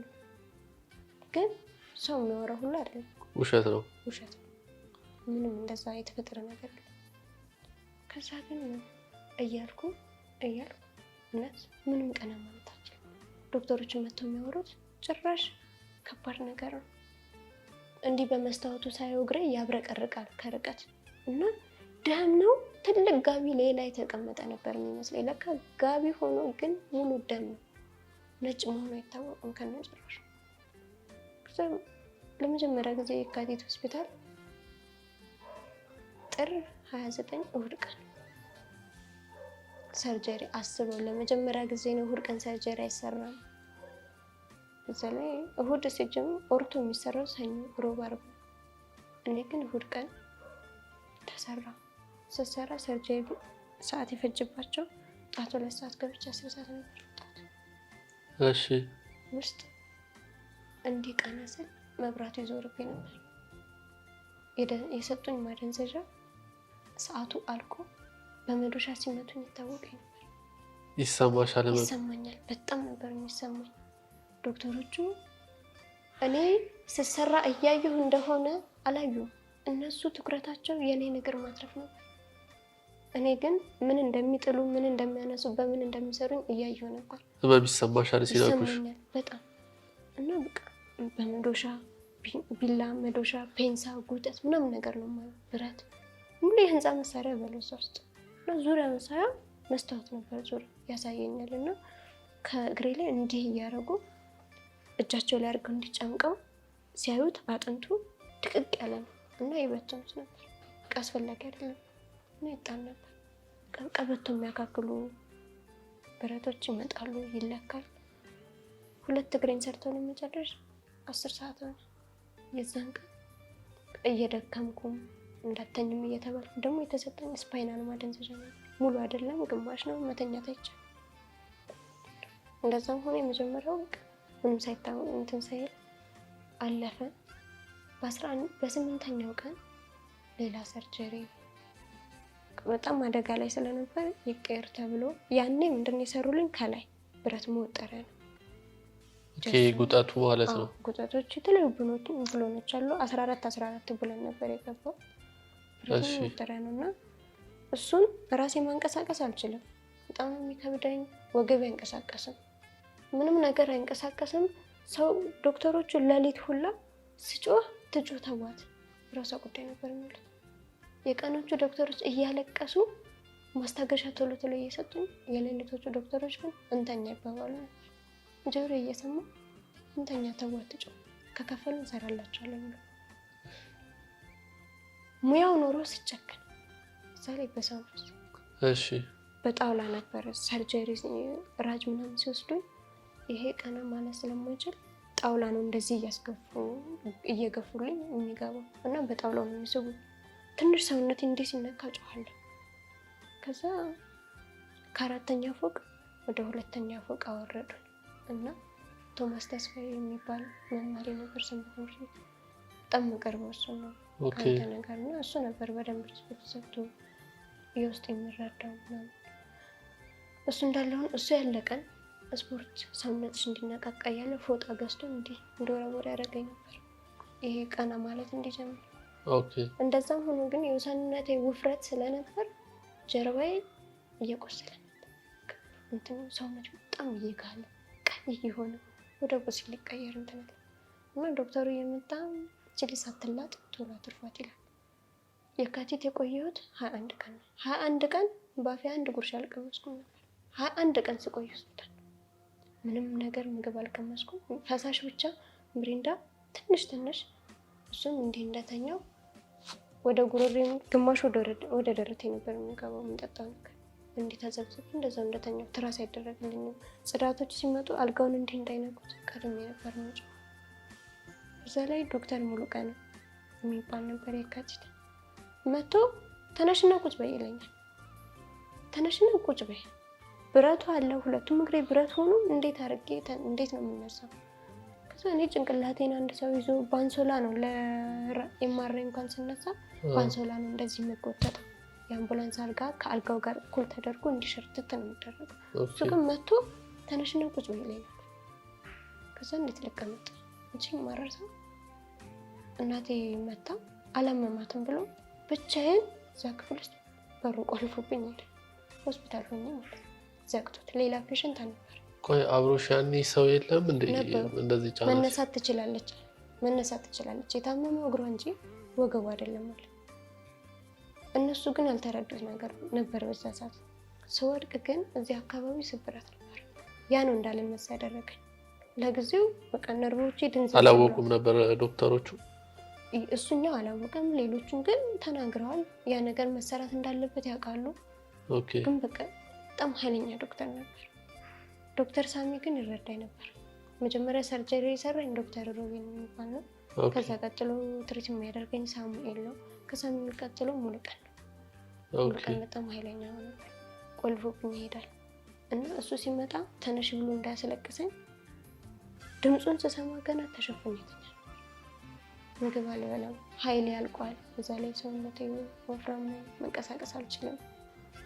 በቃ ቀን ሙሉ 24 ሰዓት እንደዚሁ እንደተኛ ስልክ እንደዚህ አስቀምጠው ካላነሳው በስተቀር አይነሳም። እንደዚሁ ነበርኩ። እንደዛም ሆኖ ምንም ለመረዳት አልሞከረም ነበር። እንደዛም የሆነ ድጋሚ ሰርጀሪ ተባለ። ቀን በቀን በየደቂቃው በየሰዓቱ አንዴ ውዳሴ አንዴ ፓዮኒር በየእንትኑ ኤምአርአይ ሲቲ ስካን ራጅ ኤክስሬ በቃ በየሰዓቱ ነው። ያ ነገር እኔን በጣም ነበር የሚያደክመው። ሳትበላ ምንም ሳትል መንቀሳቀሱ። በዛ ላይ ዶክተሮች መተው የሚነግሩ ነገር አለ። ለሞራልህ አያስቡልህ። ምን ይላሉ? እስኪ መተው ፓራላይዝ ሆነሻል፣ ፓራላይዝ ነሽ፣ ከዚህ በኋላ መነሳት አትችይም፣ ህይወት፣ ትዳር፣ ትምህርት ብለሽ እንዳታስብ። እንደዛ ይሉሻል? እንደዛ ነበር የሚባለው ለኔ። እኔ ግን ምንድን ነው የምፈልገው በዛ ሰዓት ከ2 ሳምንት በኋላ ተነስቼ ትምህርት ቤት መድረስ ነው የማስበው። እንደዛም ሆኖ ለኔ ያረገፈልኝ ህዝብ የለም። ለኔ መቆም ያልጣራልኝ ሰው የለም። ሁሉም ጥሩልኛል። ሁሉም ማን እንጃ አላውቅም። የማውቃቸው ስለሚያውቁኝ ልል እችላለሁ። የማያውቁኝ ግን ይበዛል። እንደዛ ሆኜ ግን የካቲት 21 ቀን ስቆይ በ21ኛው ቀን የካቲት 17 ሐሙስ ቀን ዶክተር ሙሉ ቀን ከዚህ ሆስፒታል ትወጫለሽ ወደ ጥቁር አንበሳ። ለምን ሲባል ቀኝ እግሯ ላይ እዚህ ጋር ስብራት ስላለው እሱን እዚህ መስራት አንችልም እና ወገቧ ስብራት አለው ላለው አካባቢ ስብራት ስላለው እዛ ይሰራታል። ከዛ አስቡ እንዴት ሆኜ ነው እዛ የምደርሰው? ማን ነው የሚያነሳኝ? ለእኔ አያያዝ የሚመቸኝ የማን ነው? የቶማስ ነው። ሲዘኝ እናቴ ብረቱን እንደዚህ ይዛ ለመቆም ይደክማት ነበር። እግር አለ፣ ጀሶ አለ። በዛ ላይ ሰውነት ሲደነዘዝ የራስን ሰውነት ለማዘዝ ይከብዳል። እኔ ሰውነቴን ማዘዝ አልችልም። ብረቱን ይዘው ነው እንቅልፍ እንድተኛ 5 ደቂቃ እንድተኛ ብረቱን ይዘው መቆም ነበረባቸው። ብረቱን ይዘውልኝ ሲቆሙ 5 ደቂቃ እንዲህ ስል ዶክተሩ ሲመጣ ልቀቁ እራሷ ታንሳ ይላል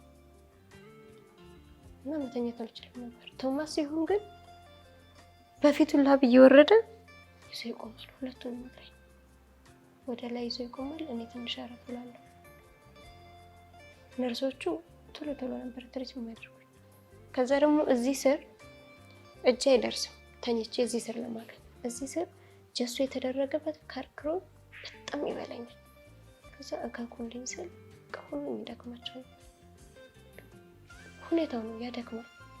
እና ቶማስ የሃይላንድ ክዳን ይዞ መጥቶ በሱ ያክልኝ ነበር። ከዛ በሃይላንድ ክዳን በጣም አንዴ ደግሞ ካሮት አማረኝ ብዬ አስገዝቼ እንዴት ይሁን ያኔ እንዴት መሰለኝ ወላጅ አባት ተብዬው መጣ። የካቲት እያለሁ ማለት ነው። መጥቶ እስሬ ሌላ ፔሸንት ነበረች። 2 አልጋ ነው ያለው ክፍል ውስጥ። ኦኬ እኔ ልደር አለ ዛሬ። እሺ ተባለ። እኔ ለመድኩት ማንን ነው? እናቴ ያሳደገኝ አባዬ ብዬ የምጠራው እሱ። እነ ቶማስም አሉ። ሁሉም ለኔ ቀን በቀን እየተቀያየሩ ነው የሚያደርጉልኝ። 2 ሰው እዛ ሆስፒታል አንድ ሰው ነው እንጂ ለአንድ ታማሚ አንድ ሰው ነው የሚያድረው። እኔ ግን በጣም ከፍተኛ እንትን ስለነበር 2 ሰው ነበር የሚያደርጉልኝ። ቶማስ ግን ማንንም ሳይጨምር ብቻውን ነበር የሚያደርገው እና ኦኬ ዶክተሩ ማለት ነው። ዶክተሩ ሳይሆን ሰንበት ተማሪ። ኦኬ የጓደኛሽ? አዎ። ከዛ አባቴ የወላጅ አባት ነው። ልደር ተባለ። እሺ ተብሎ አደረ ማለት ነው። አድሮ በነጋታው ሰርጀሪ ተባልኩ እዛው የካቲት እንዳለ። ከዛ ሰርጀሪ የገባሁት 2 ሰዓት አካባቢ ነው እና 8 ሰዓት ከምናምን ላይ ነው የወጣሁት። ቶማስ ነው ያኔ ስወጣ እንደጠበኩት ነበር። በእርግጥ ውስጥ እያለሁ እንደከመባቸው በቃ በግሉኮዝ በኦክሲጅን ነበር። ኦኬ እና ይዘውኝ ሲሄዱ እባካችሁ ቶሎ እናትርፋት፣ እሰማቸዋለሁ ግን ማውራት አልችልም። እንባይ ብቻ ነው የሚፈጸም። ምንም ሰውነት የማንቀሳቀስ ግን ድክም እያለኝ አይኔ ድፍን ሲልብኝ ዶክተር እንዲህ ያደርገኛል። ኦኬ ከዛ በር ላይ ስደርስ ወላጅ አባቴና ወላጅ እናቴ እየተጣሉ አስቡ። የት ደረሽ እንዴት ሆንሽ ብሎኝ የማያውቅ ሰው እዛ ጋር መጥቶ ከእናቴ ጋር ሲጣላ ማለት ነው። እዛ ቦታ ላይ ማን አለ? አሳዳጊ አባቴ አለ። የማያባት አለ፣ የእህታችን ባል አለ፣ ለብቻው የአጎቷ ሚስት ባልም አለ። ብቻው ነበሩ። አሳድጌ ብሎ ይጣላል ማለት ነው። ከዛ እኔ ለምንድን ነው የሚጣሉት እንዲህ በምልክት እንትን ስል እባካችሁ እናንተ ወላጆች ከሆናችሁ መጀመሪያ ህይወቷ ይትረፍ፣ ጸቡ በኋላ ይደርሳል።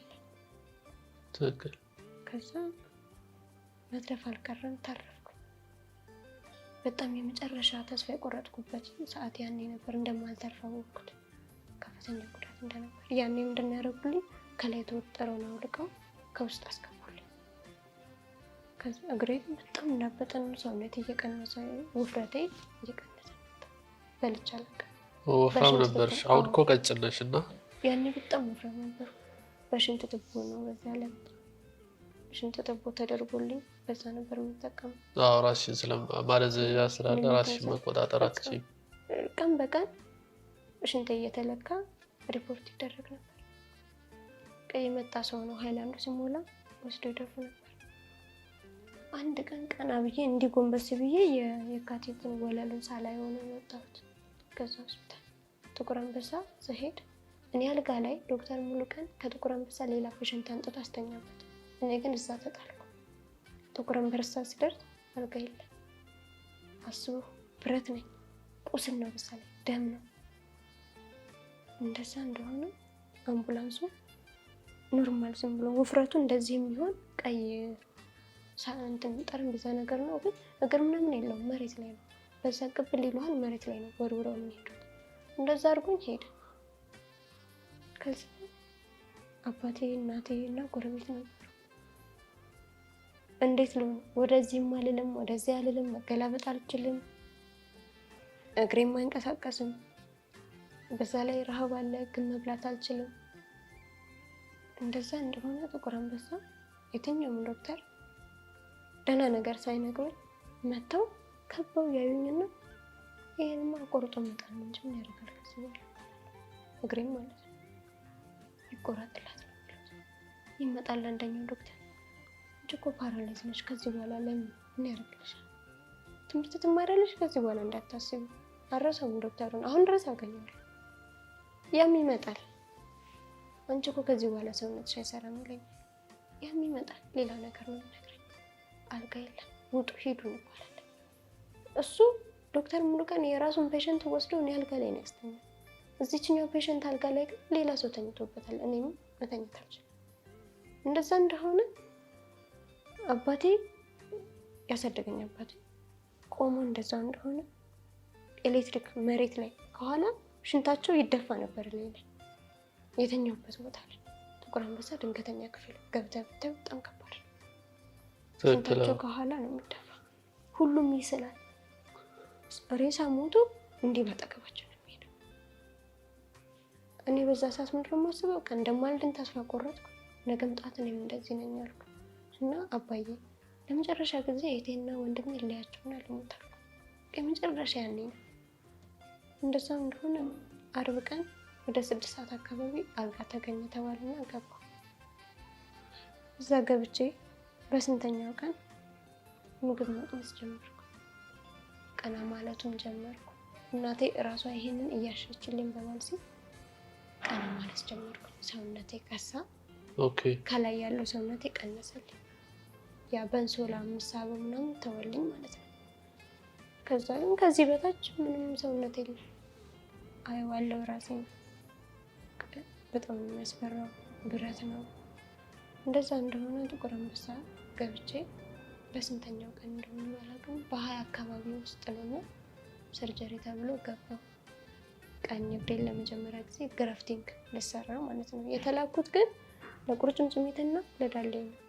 ኦኬ። እሱ ቀርቶ ለእግሬ ገባው። ግራፍቲንግ ተባለ። ከዚህ ላይ ነው ይሄ ከዚህ ወስደው እዚህ ጋር ቀዳዳ ነበር። ወደ ውስጥ አጥንቱ ይታይ ነበር፣ ብረቱ ይታይ ነበር። ከዚህ ወስደው እዚህ ውስጥ አስገቡልኝ። ተሰፋ። ከዛ ምን ተደረገ? ነርሷ መታ ጎትታ አወጣቸው ማለት ነው የተሰፋውን ስጋ። እዛ አልጋ ላይ እንደተኛው ቤት ሆኜ ደብተር እያመጡልኝ እጽፍ ነበር። 11 ትምህርት ነው የምንማረው። 10 ነው 2015ም ድጋሚ 10 ነው ማለት ነው ከቆምኩበት። ኦኬ። እና የፈርስትን ያው ፈተናውም ስላለፈኝ ፋይናል አልተፈተንኩም። እንደዛ እንደሆነ እንደ አዲስ ጀመርኩት ከመሃል። ልክ የወደኩበትን አንደኛ ዓመቴን ጥር 27 ቅዳሜ ቀን ሆኖ ያንን አክብሬ ሰኞ ቀን ወደ ትምህርት ቤት ገባሁ ማለት ነው።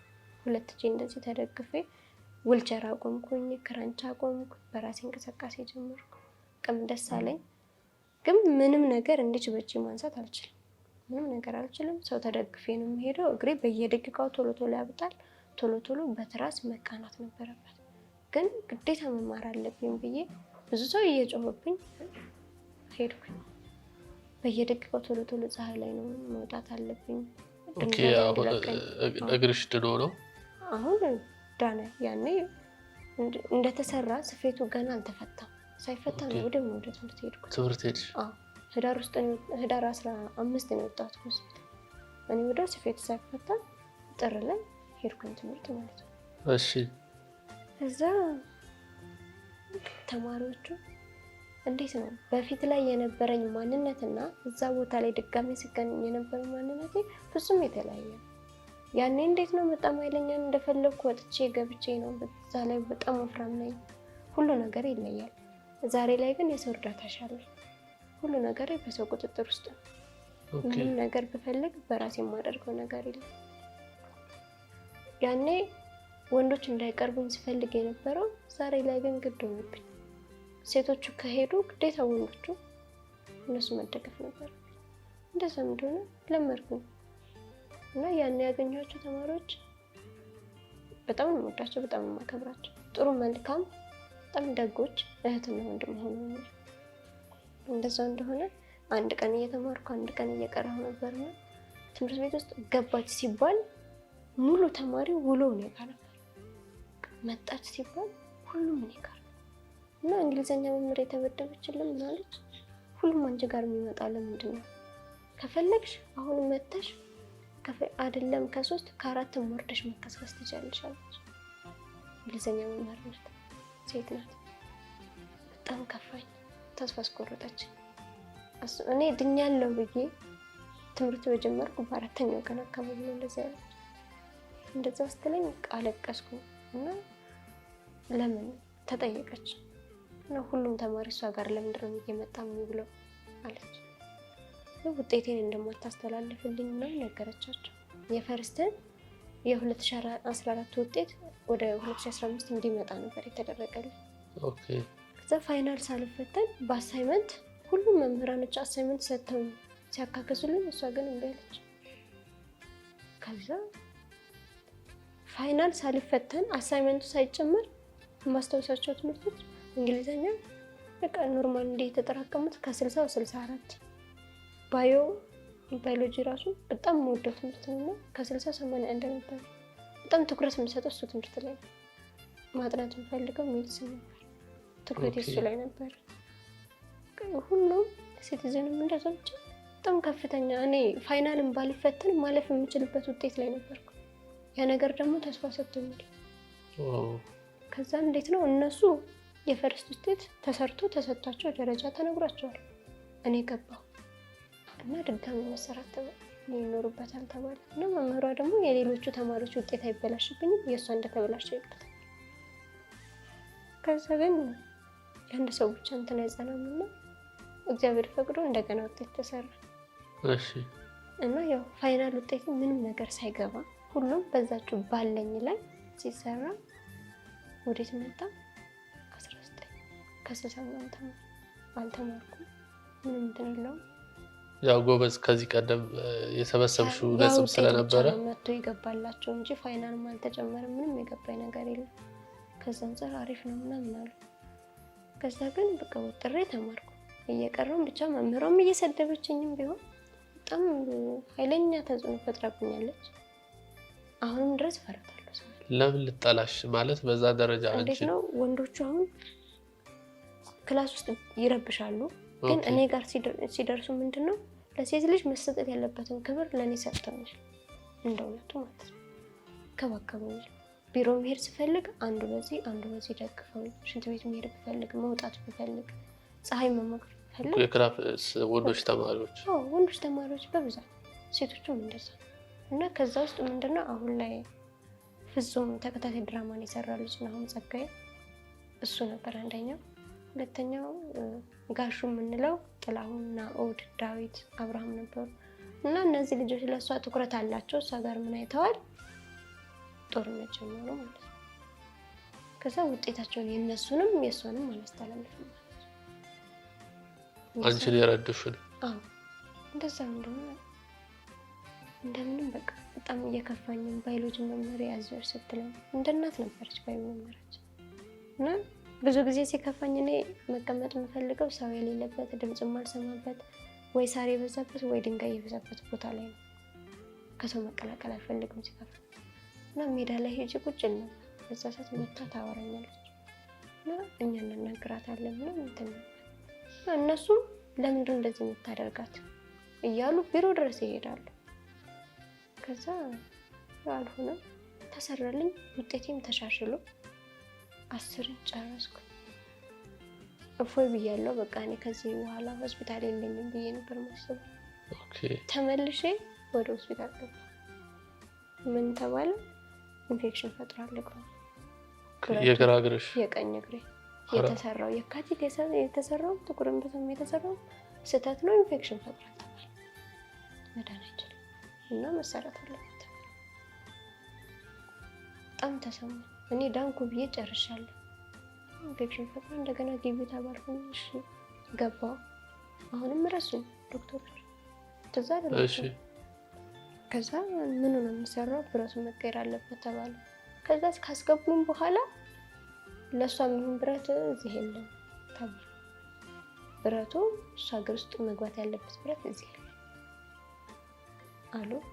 ጠበቅኩኝ። ሁሉም እየመጡ እየለኩኝ ብቻ ይሄዳሉ። ሁሉም እየለካኝ ይሄዳል። ከዛ በአሁኑ ስጋ ከሌላ ጎንሽ ላይ ወስደን ድጋሚ እንሰራልሻለን፣ ወይ አጥንት እንወስዳለን ይሉኛል። እሺ መጨረሻው የአጥንት መውሰድ ሆነ እና ድጋሚ እዚህ ጋር ከሌላኛው ጎን አጥንት ተሰበረ ማለት ነው። እዚህ ጋር አጥንት በፔንሳ እንደዚህ ሲሰብሩ እዚህ ውስጥ ይሰማኝ ነበር፣ እንዲህ ሲሰብሩ ማለት ነው።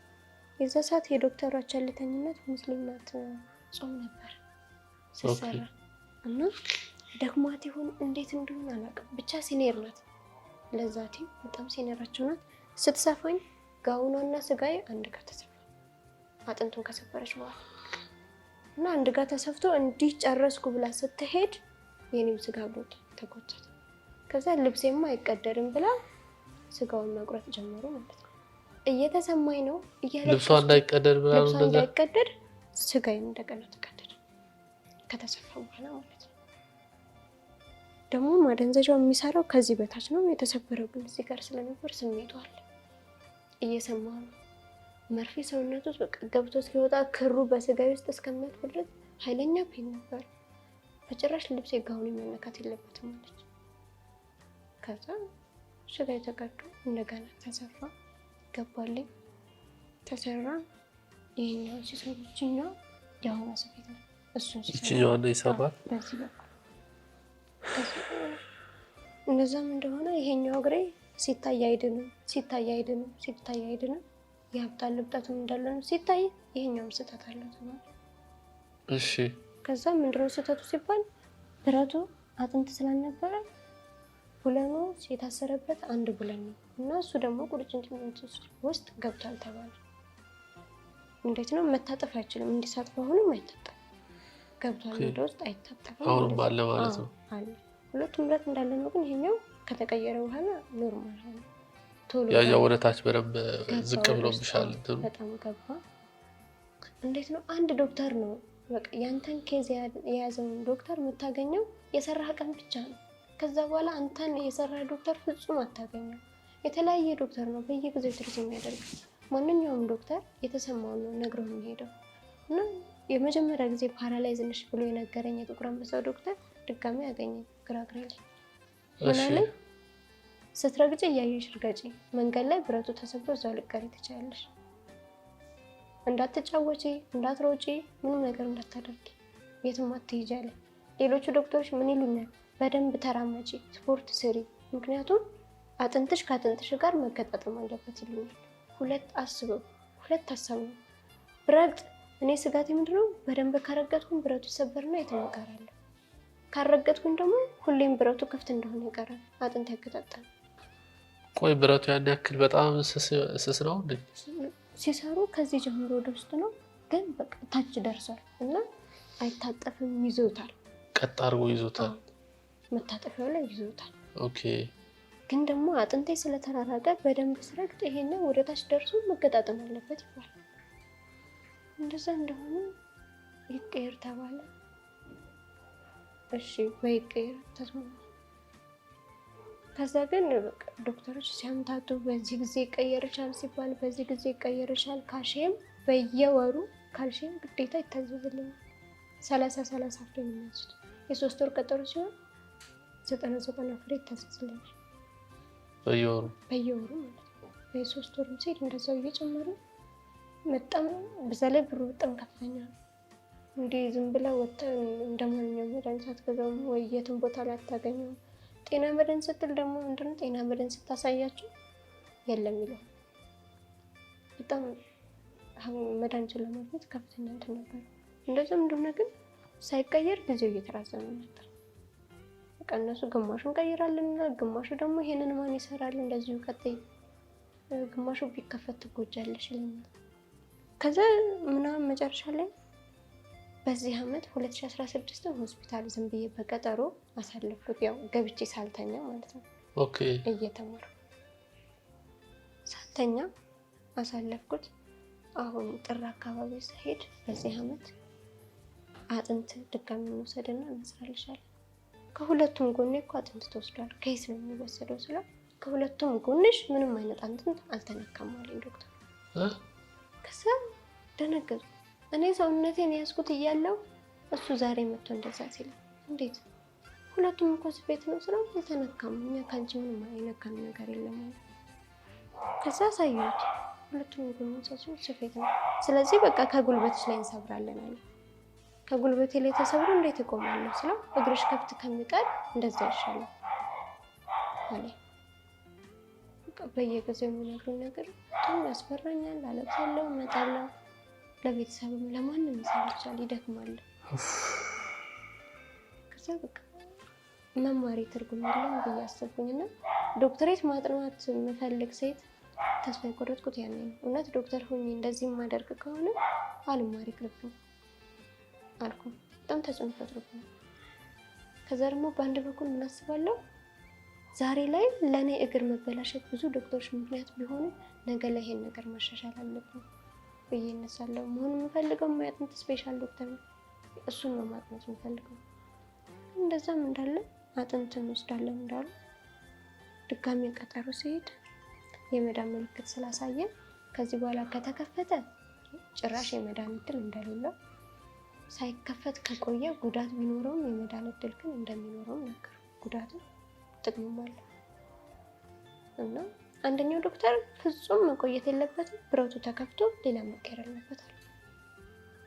በዛ ላይ ሁሌ ሰርጀሪ በገባው ቁጥር ጥቁር አንበሳ ሲሰሩ ሁሌ አፓረንት የሚወጡ ተማሪዎች ነበሩ፣ ልምድ የሌላቸው። በቃ እነሱ ይመጣሉ ተምረዋል፣ አፓረንት ነው የሚወጡት። ግን ዲቴል እንደዚህ አይነት ነገር ላይ መድረስ ሳይኖርባቸው እኔ ጋር ይሰሩ ነበር። በየደቂቃው ይፈታለው ምን ይባላለው። እኔ ሲያጥቡኝ አስታውሳለሁ። ይሄ እግሬ አንድ ብረት ላይ እንደዚህ ታስሮ ነበር እግሬ የሚታጠበው ሲሰሩ። ሌላው ግን ሲኒየር ዶክተሮቹ ሲሰሩ ደግሞ ምንድነው የሚያደርጉት? እግሬን እንደዚህ እዚህ ላይ እንደዚህ አድርገው ነው የሚያጥቡ። አፓረንት የወጡት ሆነው ብረትና ብረት ላይ ይታሰራሉ። ብዙ አስረው ያጥባሉ። ማደንዘዣ የመጨረሻውን ሰርጀሪ ስትሰራ ምንድነው የተፈጠረው? 6 ጊዜ ማደንዘዣ ወስጄ ስለተሰራ 7ኛ ሲሰጠኝ አልሰራም አለ ማደንዘዣ። 4 ጊዜ ተሰጠኝ በወገብ ግን አልሰራም። 4 ጊዜ ማደንዘዣ በወገብሽ?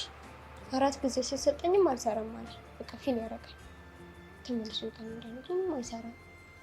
ከዛ በፊት ያው 6 ሰርጀሪ ገብቼ ስለተሰራ አዳፕት አድርጎታል እና በቃ ዛሬ አትሰሪ ሌላ ቀን ትሰራለች ተባልኩ።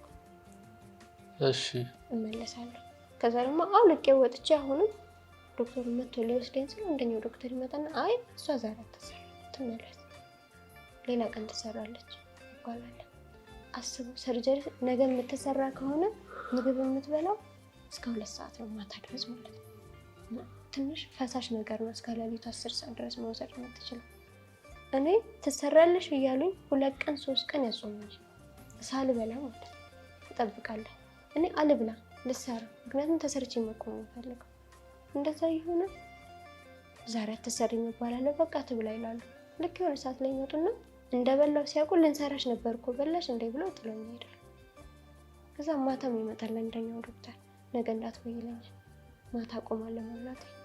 ልክ ባለው ሰዓት ዶክተሩ የለም፣ ሌላ ሰው እየተሰራ ነው ይባላል። አሁን ይመጣል፣ እንደዛ እባላለሁ። ሚሊታሪ ነው የምንሰራው አንሰራም እናንተ ተብዬ እመለሳለሁ። ለእኔ እንዴት ነው የማምነው? ገብቼ ቢያንስ መቅደድ ከጀመሩ በኋላ አይተውኝም፣ ካለዛ ግን ትሰራለች ብሎ አላምንም ብዬ ቁጭ ምንድነው ይሄ እገባለሁ ሆስፒታል። ሳምንት አይፈጅብሽም 2 ቀን ወይ 3 ቀን ነው ብትቀመጭ ሆስፒታል እባላለሁ። ግን ከወር በላይ አስቀምጠው ይወጣል። በዛ መሀል ብዙ ነገሮች የሚጎሉ ነገሮች ነበሩ። ተስፋ ማስቆረጣቸው እንዳለ ሆኖ እንዴት ነው ከማህበረሰቡ ጋር እንዴት መቀላቀል አለብኝ የሚለው ነገር ሁላ በጣም ያሳስበኝ ነበር።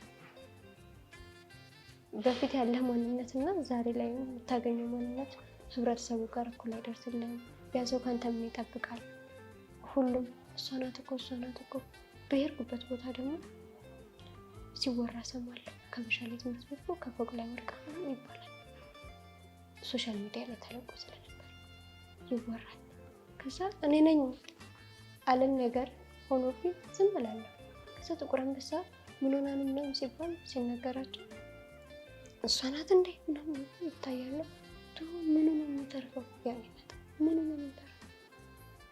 አንድም ቀን እንደው ትተርፊያለሽ አይዞሽ ሳይሉ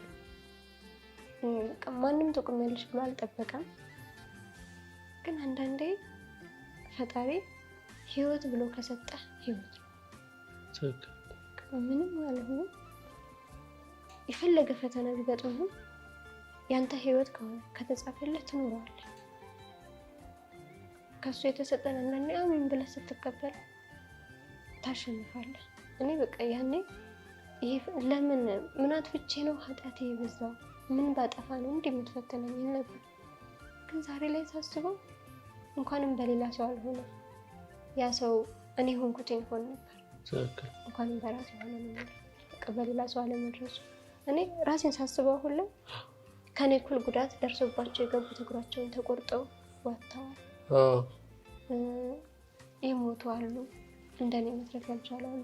እንደኔ ህዝብ ያልደረሰላቸው እንደኔ በቃ ዶክተር ቢያበላሹኝም ግን ደግሞ አቁመውኛል። እኔ ዛሬ ላይ እነሱን ማለቅሱ በቃ የፈለገ ስህተት ቢፈጠርም ብዙ አካሎች ቢጎድሉ ብዙ ጠባሳዎች ቢኖሩ ግን አቁመውኛል። እኔ የምፈልገው ማቆም ነበር። ቆሜ አተርፊም ያሉኝን ሰዎች ቆሜ ማሳየት ነው የምፈልገው። አላማዬ ላይ ደርሼ እውነት የትናንት ህይወቴን መርሳት ነበር። ትናንት ላይ ምን አይነት ህይወት አሳለፉ ብዬ ድጋሚ ማሰብ አልፈልግም ነበር። ያንን ለማድረስ እውነት አሁን ላይ ምንም አይጎልኝም። ከማንም እኩል ቆሜያለሁ። ከማንም እኩል እዛ ላይ ብዙ መማራቸው ነገሮች ብዙ ነገሮች አሉ። እነሱ ተምሬያለሁ፣ ሼፍ ነኝ፣ ተመርቄያለሁ፣ መስራት እችላለሁ። በዛ ላይ አክቲንግ እሰራለሁ።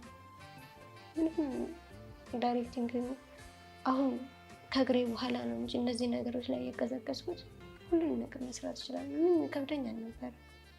ግን ምንድነው ከአንተ የሆነ ነገር ሲጎል ያ ሰውም ሙሉነትን አይደለም ትንሽ የጎደለችን ነገር ነው የሚያየው። የትኛውም ሰው ፈለገ እውቀት ቢኖርህ አቅሙ ቢኖርህም ወይ አለባበስህን አይቶ ውድቅ ያደርጋል። የሆነች ትንሽዬ እንከን ነው የሚፈልገው። ሰው አንተን ሊያመሰግንህ ሲፈልግ ትልቅ ነገር አድርጋለት ትንሽዬ ነገር ቢያገኝብህ ትልቁን ውለታውን ይረሳል። ትንሽ ከሰው ትንሽ እንከፍ ነው የምትፈልገው። ማንም እንትን ያለው ፈለገ ለሰው ጎንበስ ቀና ብለህ ብትሰራ ማንም አይመሰግንም። ደግሞ እንድትመሰገን ሳይሆን በቃ ህሊናህን ብለህ ስትኖር ነው ደስ የሚል። ከሰው ግን ምንም ነገር መጠበቅ ምንም አያስፈልግም። ከሰው ጠብቄ ቢሆን ዛሬ ላይ አልቆ ግን በቃ እኔ ምንድነው አምላኬ ከፈቀድክልኝ አቁም፣ ካልፈቀድክልኝ ደግሞ በቃ በጊዜው ሰደኝ ነበር ሁሌ የምለው። ለምን ተረፍኩም ብዬ አላማረርም። እኔ የሆንኩትን ሌላ ሰው ቢሆን ምናልባት ለዛ ሰው አልደርስ ይሆናል ወይ ያ ሰው ደግሞ በፈተና አልጸና ብሎ ደክሞት ቢወድቅስ በእኔ ሰው ሌላ ሰው ሊማር ይችላል ሰፈር ውስጥ። ስለዚህ እንኳን ምን ይሆንኩኝ እኔ እድሉን አግኝቼ አንዳንዴ እኮ ፈጣሪ ሲወድ ብዙ ፈተና ይሰጣል። ትክክል።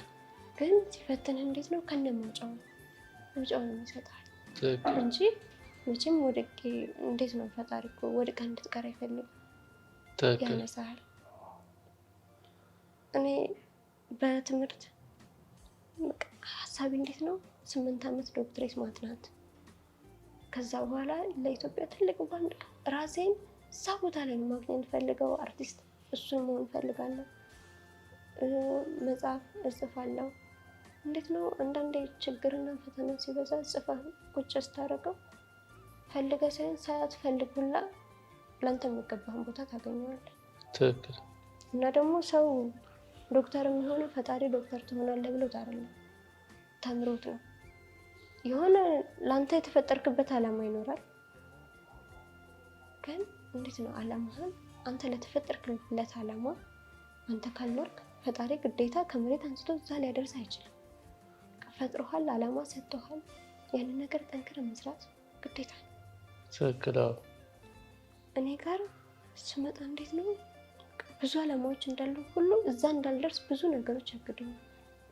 እኔ ሼፊንግ ስማር ማንም ሰው ምንድነው እኔ ጋር ተምራ ልሰራ ነው ላሰራ እንዴት አድርጋ ነው የምትሰራው ነበር ማለት ዊልቸር ላይ እያለን ማንም ጥቁም ልጅ ሁላስ እንዴት ነው ዊልቸር ላመጣ ሄድኩበት ቦታ እንኳን የመዳን ዕድሏ በጣም ዝቅተኛ ስለሆነ በየአመቱ ዊልቸር እንቀይራለን ብሎ ነው ጽፎ ይላካል። እኔ ግን እዛ ዊልቸር ላይ አመት ያህል አልተቀመጥኩበት፣ ወዲያው ነው ተውኩት። በጣም ለመቆም ጉጉት ነበረኝ። እናቴ ወጣ ስትል ካልካው ላይ ተንሸራትቼ እንደዚህ ልብስ እየጎተትኩ ወርጄ በቂጥ እየተንፈቁ ሄድ ነበር ቀሷ እስክትመጣ። ከዛ ሳትመጣ ቶሎ ወደ አልጋ ለምን ወይ የወደኩ ይመስላታል። ትክክል። ቀሷ እስክትመጣ ድረስ በጣም ደግሞ በጣም ሲከፋኝ እንደነገርኩት ጽፌ ነው የማስቀምጠው። እጽፋለሁ። ትጽፊያለሽ? የግል ህይወትሽን? የግል ህይወቴን እጽፋለሁ። ከዛ ደግሞ በጣም ምንድነው እኔ አሁን አይምሮ ውስጥ ማንነት ምንነት የሚሉት ነገሮች በጣም ፈልጋቸዋለሁ። ማንነቴን ማጥናት፣ ስለሰው ምንነት የጀርባ ታሪኩን ማወቅ። ከዛ ሰው ሱስ ውስጥ ሲገባ ምክንያቱ ምንድነው? ሰው እንደው ዝም ብሎ እንደዚህ ስለፈለገ ብቻ ሱስ ውስጥ የሚገባ ይመስላል። ጠጋ ብለህ ስትረዳው ልክ እንደኔ እንደዚህ ውስጥ ነው ትቶ ሲነግረህ ነው የምታውቀው። ትክክል። እንዴት ነው እኔ አንዳንድ ሰው የሚያስበኝ ራሷን ለማጥፋት ከፎቅ ላይ ዘላ ነው። ቀርቦ እንዳንተ የሚያወራኝ ባገኝ ደግሞ ሳወራው ሊረዳኝ ይችላል። ግን ኖርማል እንደዚህ ከፎቅ ላይ ወድቄ ነው ብለህ ራሴን ለማጥፋት ያደረጉት ነገር ነው የሚመስለው። ማንም ምን ጎላት ነው? እኔ እስቃለሁ፣ እጫወታለሁ። ሰው ምንም ጎሎኝ አይመስልም። አንቺ በሰዓቱ ራስሽን አዞሮሽ ሊወደቅሽው ያ ነው። በዛ ላይ ደግሞ እንዴት ነው ትናንትና ምን ጎደለህ ብሎ ያላሰበልህ ሰው ዛሬ ላይ መጥቶ እንዴት እንደዚህ ታደርጋለህ ብሎ ፍርድ ሲሰጥ አንተ በረገጥከው ጫማ ላይ ቆሞ እንደማይሆን እያወቀ ልሞክር ሲል ይከብዳል። አንተ አይምሮን መወሰን እየቻለ በሰዎች አይምሮ ስትመራ ከባድ ነው። በጣም ትክክል። በጣም ይከብዳል። እኔ ሰንበት ትምህርት ቤት ላይ ያው እንጃ አንዳንዴ መንፈሳዊ ህይወትን እዛ ቦታ ላይ ስትሆን ሰውን የመረዳት አቅም ትክክል። እዛ ቦታ ላይ እንዴት ነው ሰዎች እንዴት መቅረብ እንዳለ ሰው ምን ሲያጣ ምን ውስጥ ሊገባ እንደሚችል ቶማስ በደንብ አስተምሮኛል።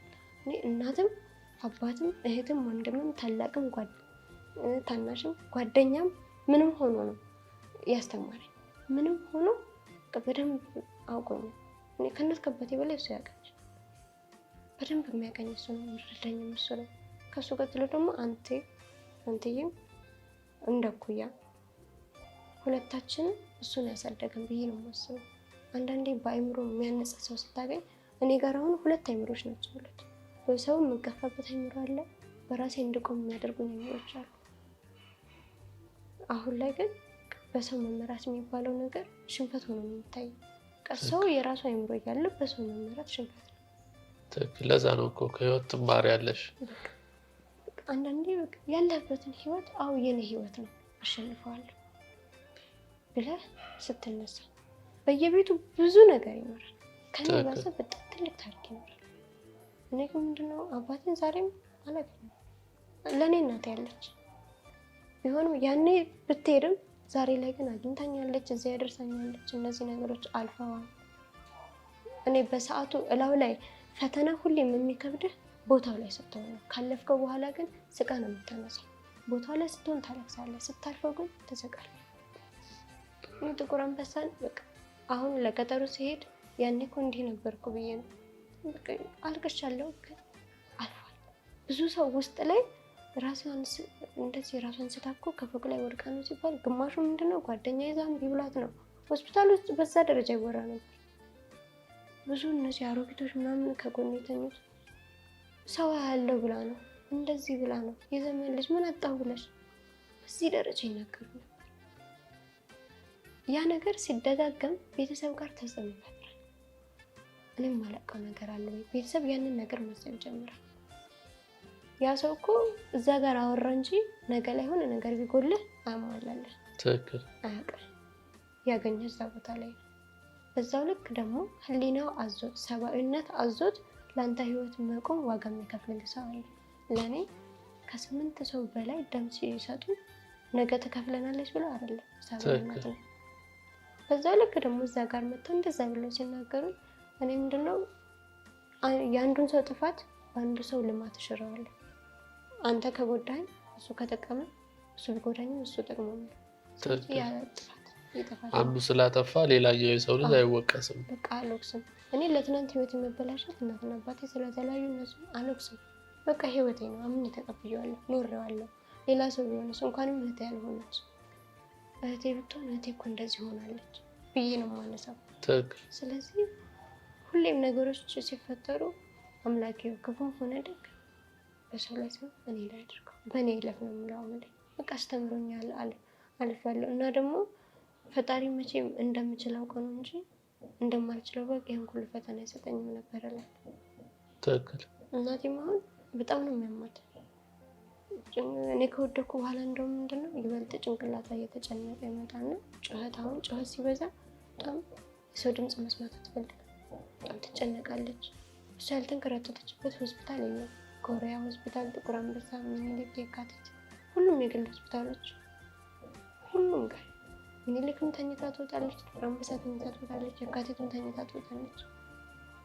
ግን አንዳንዴ ሲፈቅድልኝ ነው። እኔ ፈቅዶልኝ እንዳንኩኝ ሌሎች በእኔ ቦታ ያልዳኑ ትክክል ሰው ቢደርስላቸው መትረፍ የሚችሉ አሉ። ድምጻቸው ያልተሰማ ያልታዩ ተደብቀው የሚያለቅሱ ብዙ አሉ። ይሄንን ሚዲያ የት አግኝተን ይሄን ነገር እናውራ የሚሉ በጣም ብዙ አሉ። በየቤቱ በጣም ትልቅ ችግር አለ። በተለይ ሴት ልጅ አስተዳደጓ ይወስናል። መጀመሪያ ላይ ቀና ብላ መናገር ካልጀመረች ነገም ላይ ታሪኳም ላይ እንደዛ ናት። መናገር አትችልም። ያኔ ክፍለ ሀገር ላይ ያለው መናገር ብችል ኖሮ እውነት ያኔ መፍትሄ ያገኝ ነበር ወይ ቶሎ ወደ እናቴ ይመጣ ነበር። ያ ሰውም የሆነ ቅጣት ያገኝ ነበር እርግጠኛ መናገር ብችል ኖሮ። ግን እኔ ጋር የነበረው ፍርሃት ማንም አድማጭ እንደሌለኝ ስለማውቅ ሳልናገር አለፍኩ። ዛሬ ላይ ግን መናገር ችያለሁ። ምንም ነገር ሲፈጠር ለምን ዛሬ ላይ ምንም ነገር ቢሆን ራሴን አውቃለሁ። ራሴን ለራሴ ቆሜያለሁ። አንዳንድ መጠንከር ካለብህ ግዴታ ነው። ዘላለም በቤተሰብ ላይ አትኖርም። ትክክል። እንዴት ነው ሰው የሚደግፍህ? ለትንሽ ጊዜ ልትወርቅ ስትል ቀና ያደርጋል። መቆም ከጀመርኩ በኋላ ግን በቃ ይሄዳል። አንተ ነህ ተከለ።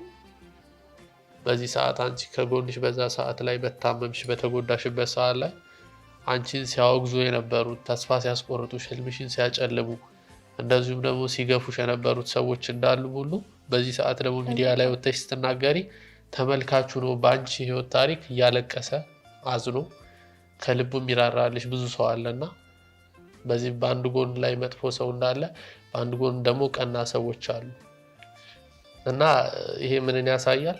እንዳንቺ የተጎዱ ሰዎች በተለይ ሴቶች ላይ ብዙ አሉ፣ እንዳልሽው ብዙ አሉ። ሚዲያ ላይ አልወጡም እንጂ በብዙ ነገር ታስረው እየተሰቃዩ ያሉ ሁሌ ቀን ከሌት እያለቀሱ ያሉ ሴቶች አሉና ምናልባት ያንቺ እዚህ ጋር መምጣት ለነሱ ድፍረት ይሆናል ብዬ አስባለሁ። ምክንያቱም የሰው ልጅ በህይወቱ ሁሉም ሰው ያጋጥመዋል። ብዙ መጥፎ ነገር ሊያጋጥመን ይችላል። ያ ነገር ያልፋል፣ ተረፍቶ ያልፋል። ግን አልፎ ግን በትዝታ ዛሬ ላይ ልንወቀስበትም ሆነ ራሳችንን ልንወቅስበት የሚገባ ነገር ነው ብዬ አላስብም። አልፏል። ያለፈን ነገር ደግሞ ከትዝታ ጋር ወደኋላ ትተን ዛሬን ነው መኖር ያለብን ብዬ አስባለሁ።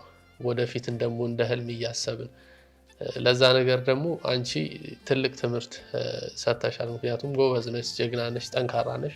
ሚዲያ ላይ ወጥተሽ ለሰው የህይወትሽ ላይ ያጋጠምሽን ነገር እንደኔ ብዙ ነገር የደረሰባቸው እህቶች አሉ ይማሩበታል ብለሽ ሚዲያ ላይ መውጣትሽ፣ እንደዚሁም ደግሞ እኔ አውርቼሽ ነበረ ማለት ነው። ያው ፎቶዎቹን አይቻለሁ፣ የህክምና ወረቀቶችንም እያየው ነበረ። እነዚህን ውድ ቤተሰቦች እንግዲህ ይሄ ሁላ የስታከምበት የነበሩት ደረሰኝ ናቸው። እንግዲህ ተመልከቱ ቤተሰቦች፣ በጣም ብዙ ነው። ምን ያክል ቆይታለች። ይሄኛው ደግሞ የሲዲ ነው ማለት ነው፣ የህክምናዋን እንትን የያዘ ብቻ። እቺ ልጅ በህይወቷ ብዙ ቻሌንጆችን አሳልፋለች። በጣም ያሳዝናል። እኔ በእርግጥ ይህንን ነገር ያው እናንተ ጋር አንድ ላይ ሆኜ ነው ይህን ነገር የሰማሁት። ነገር ግን እግሯ ላይ ያለውን ጉዳት እንደተመለከትኩ ነው ቀጥታ ላገኛት የወሰንኩት። ምክንያቱም ያው በምስሉ ላይ እንደምትመለከቱት በጣም ከፍተኛ የሆነ ጉዳት ነበር የደረሰባት ከምላችሁ በላይ። ምናልባት ፎቶ ላይ ስታዩት ትረዱናላችሁ ብዬ አስባለሁ።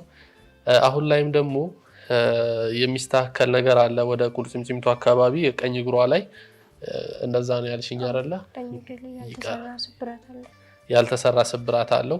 ሁለተኛ ደግሞ በግራ እግሯ ላይ ረዥም ብረት ነው የተጠቀሙትና ያ ብረት ወደ ታች ወደ ተረከዟ ተጠግቷል። ያ ማለት እግሯን እንደፈለገች እንድታረገው ማለት ቀጥ እንዳለ ነው እንጂ ማንቀሳቀስ አትችልም። ቀጥ እንዳለ ነው የምትራመደው። በዛ ሁኔታ ላይ ያለች ደግሞ ብረቱ ሊሰበርብሽ ይችላልና ያም ደግሞ መቀየር አለበት ተብላለች። ግን ያለ ማድረግ ገንዘብ ያስፈልጋታል።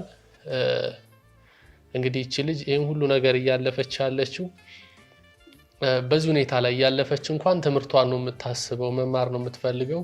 ጥሩ ተማሪ ነች፣ የደረጃ ተማሪ ነች፣ በትምህርቷም ጎበዝ ነች። በህይወት እንደነገረቻችሁ ብዙ ቻሌንጆችን አሳልፋለች። ሁላችንም የምንማርበት ምናልባት ከሷ የባሰም ከሷ ያነሰም ቻሌንጅ አሳልፈን ሊሆን ይችላል ሁላችንም። ግን የእህታችንን ደግሞ ነገር አይተን አለማዘንም ያለውን ነገር አለመረዳትም ከባድ ነውና እንደ ሰው በጣም ታሳዝናለች። ሴት ልጅ ነች፣ ገና 19 ዓመቷ ነው። ከዚህ በኋላ ብዙ ኃላፊነት አለባት። ምናልባት እኮ ኢትዮጵያ ላይ የምትጠራ ትልቅ ሴት ልትሆን ትችላለች። ለብዙ ሴቶች ድምፅ የምትሆን ሴት ልትሆንም ትችላለች። ብዙ ነገር ነው ልጅቷ ህልሟና እሷን እየደወላችሁም ደግሞ መጠየቅ የምትፈልጉ ሰዎች እየደወላችሁ ጠይቋት፣ አበረታቷት። እህታችንን አለን እንበላት ለማለት እወዳለሁ። እስኪ አካውንትሽን አሁን ንገሪያቸው። 00 የምን ባንክ ነው? አሃዱ ባንክ። አሃዱ ባንክ። እሺ 00 10 14 91 10 10 1። ኦኬ ድገሚላችሁ አንዴ። 00 10 14 91 10 10 1። ኦኬ እንደሰማችሁት ነው የአሃዱ ባንክ አካውንት ነው። ሙሉ ስምሽን ንገሪያቸው። የሽመቤት አስጨናቂ። የሽመቤት አስጨናቂ ትባላለች። አካውንት ቁጥሩን ጽፈን እናስቀምጥላችኋለን። ያው አካውንቱን ከራሱ አፍ እንድትሰሙት ስለፈለኩ ነው። ሞር ደግሞ ደውላችሁ መጠየቅ የምትፈልጉም ሰዎች ካላችሁ ስልክ ቁጥሯን እናስቀምጣለን። እስኪ ስልክ ቁጥርሽን ንገሪያቸው። 0975 87 54 39። ድገሚላችሁ አንዴ። 0975 87 54 39። እሺ ውድ የፕሮግራማችን ቤተሰቦች እንደሰማችሁት እህታችን ስልክ ቁጥሯንም ነግራችኋለች፣ አካውንቷንም ተናግራለች። እንግዲህ በስልክ ቁጥሯ ቀጥታ ደውላችሁ እሷን ማግኘት ትችላላችሁ። እንደዚሁም መርዳት መደገፍ የምትፈልጉ ሰዎች ወደ አካውንቷ ላይ ገንዘብ ማስገባትም ትችላላችሁ። ሕክምና ላይ ያላችሁ ሰዎች ደግሞ በሕክምና ብትተባበሯትም እንግዲህ ደስ ይለናል ማለት ነው። ያው ሕክምና ላይ የምትሰሩ እሷ ብዙ ሕክምና ላይ ብዙ መጉላላቶች እንደነበሩ ተናግራለች። ሕክምና ላይ ያላችሁ ሰዎችም ተባበሯት ለማለት እንፈልጋለን። እስኪ በመጨረሻ ማለት የምትፈልዩ ነገር ካለ ማመስገን የምትፈልዩ ሰው ካለ ባለውለታ የምትዩ እድሉ ልስጥሽ። አመሰግናለሁ።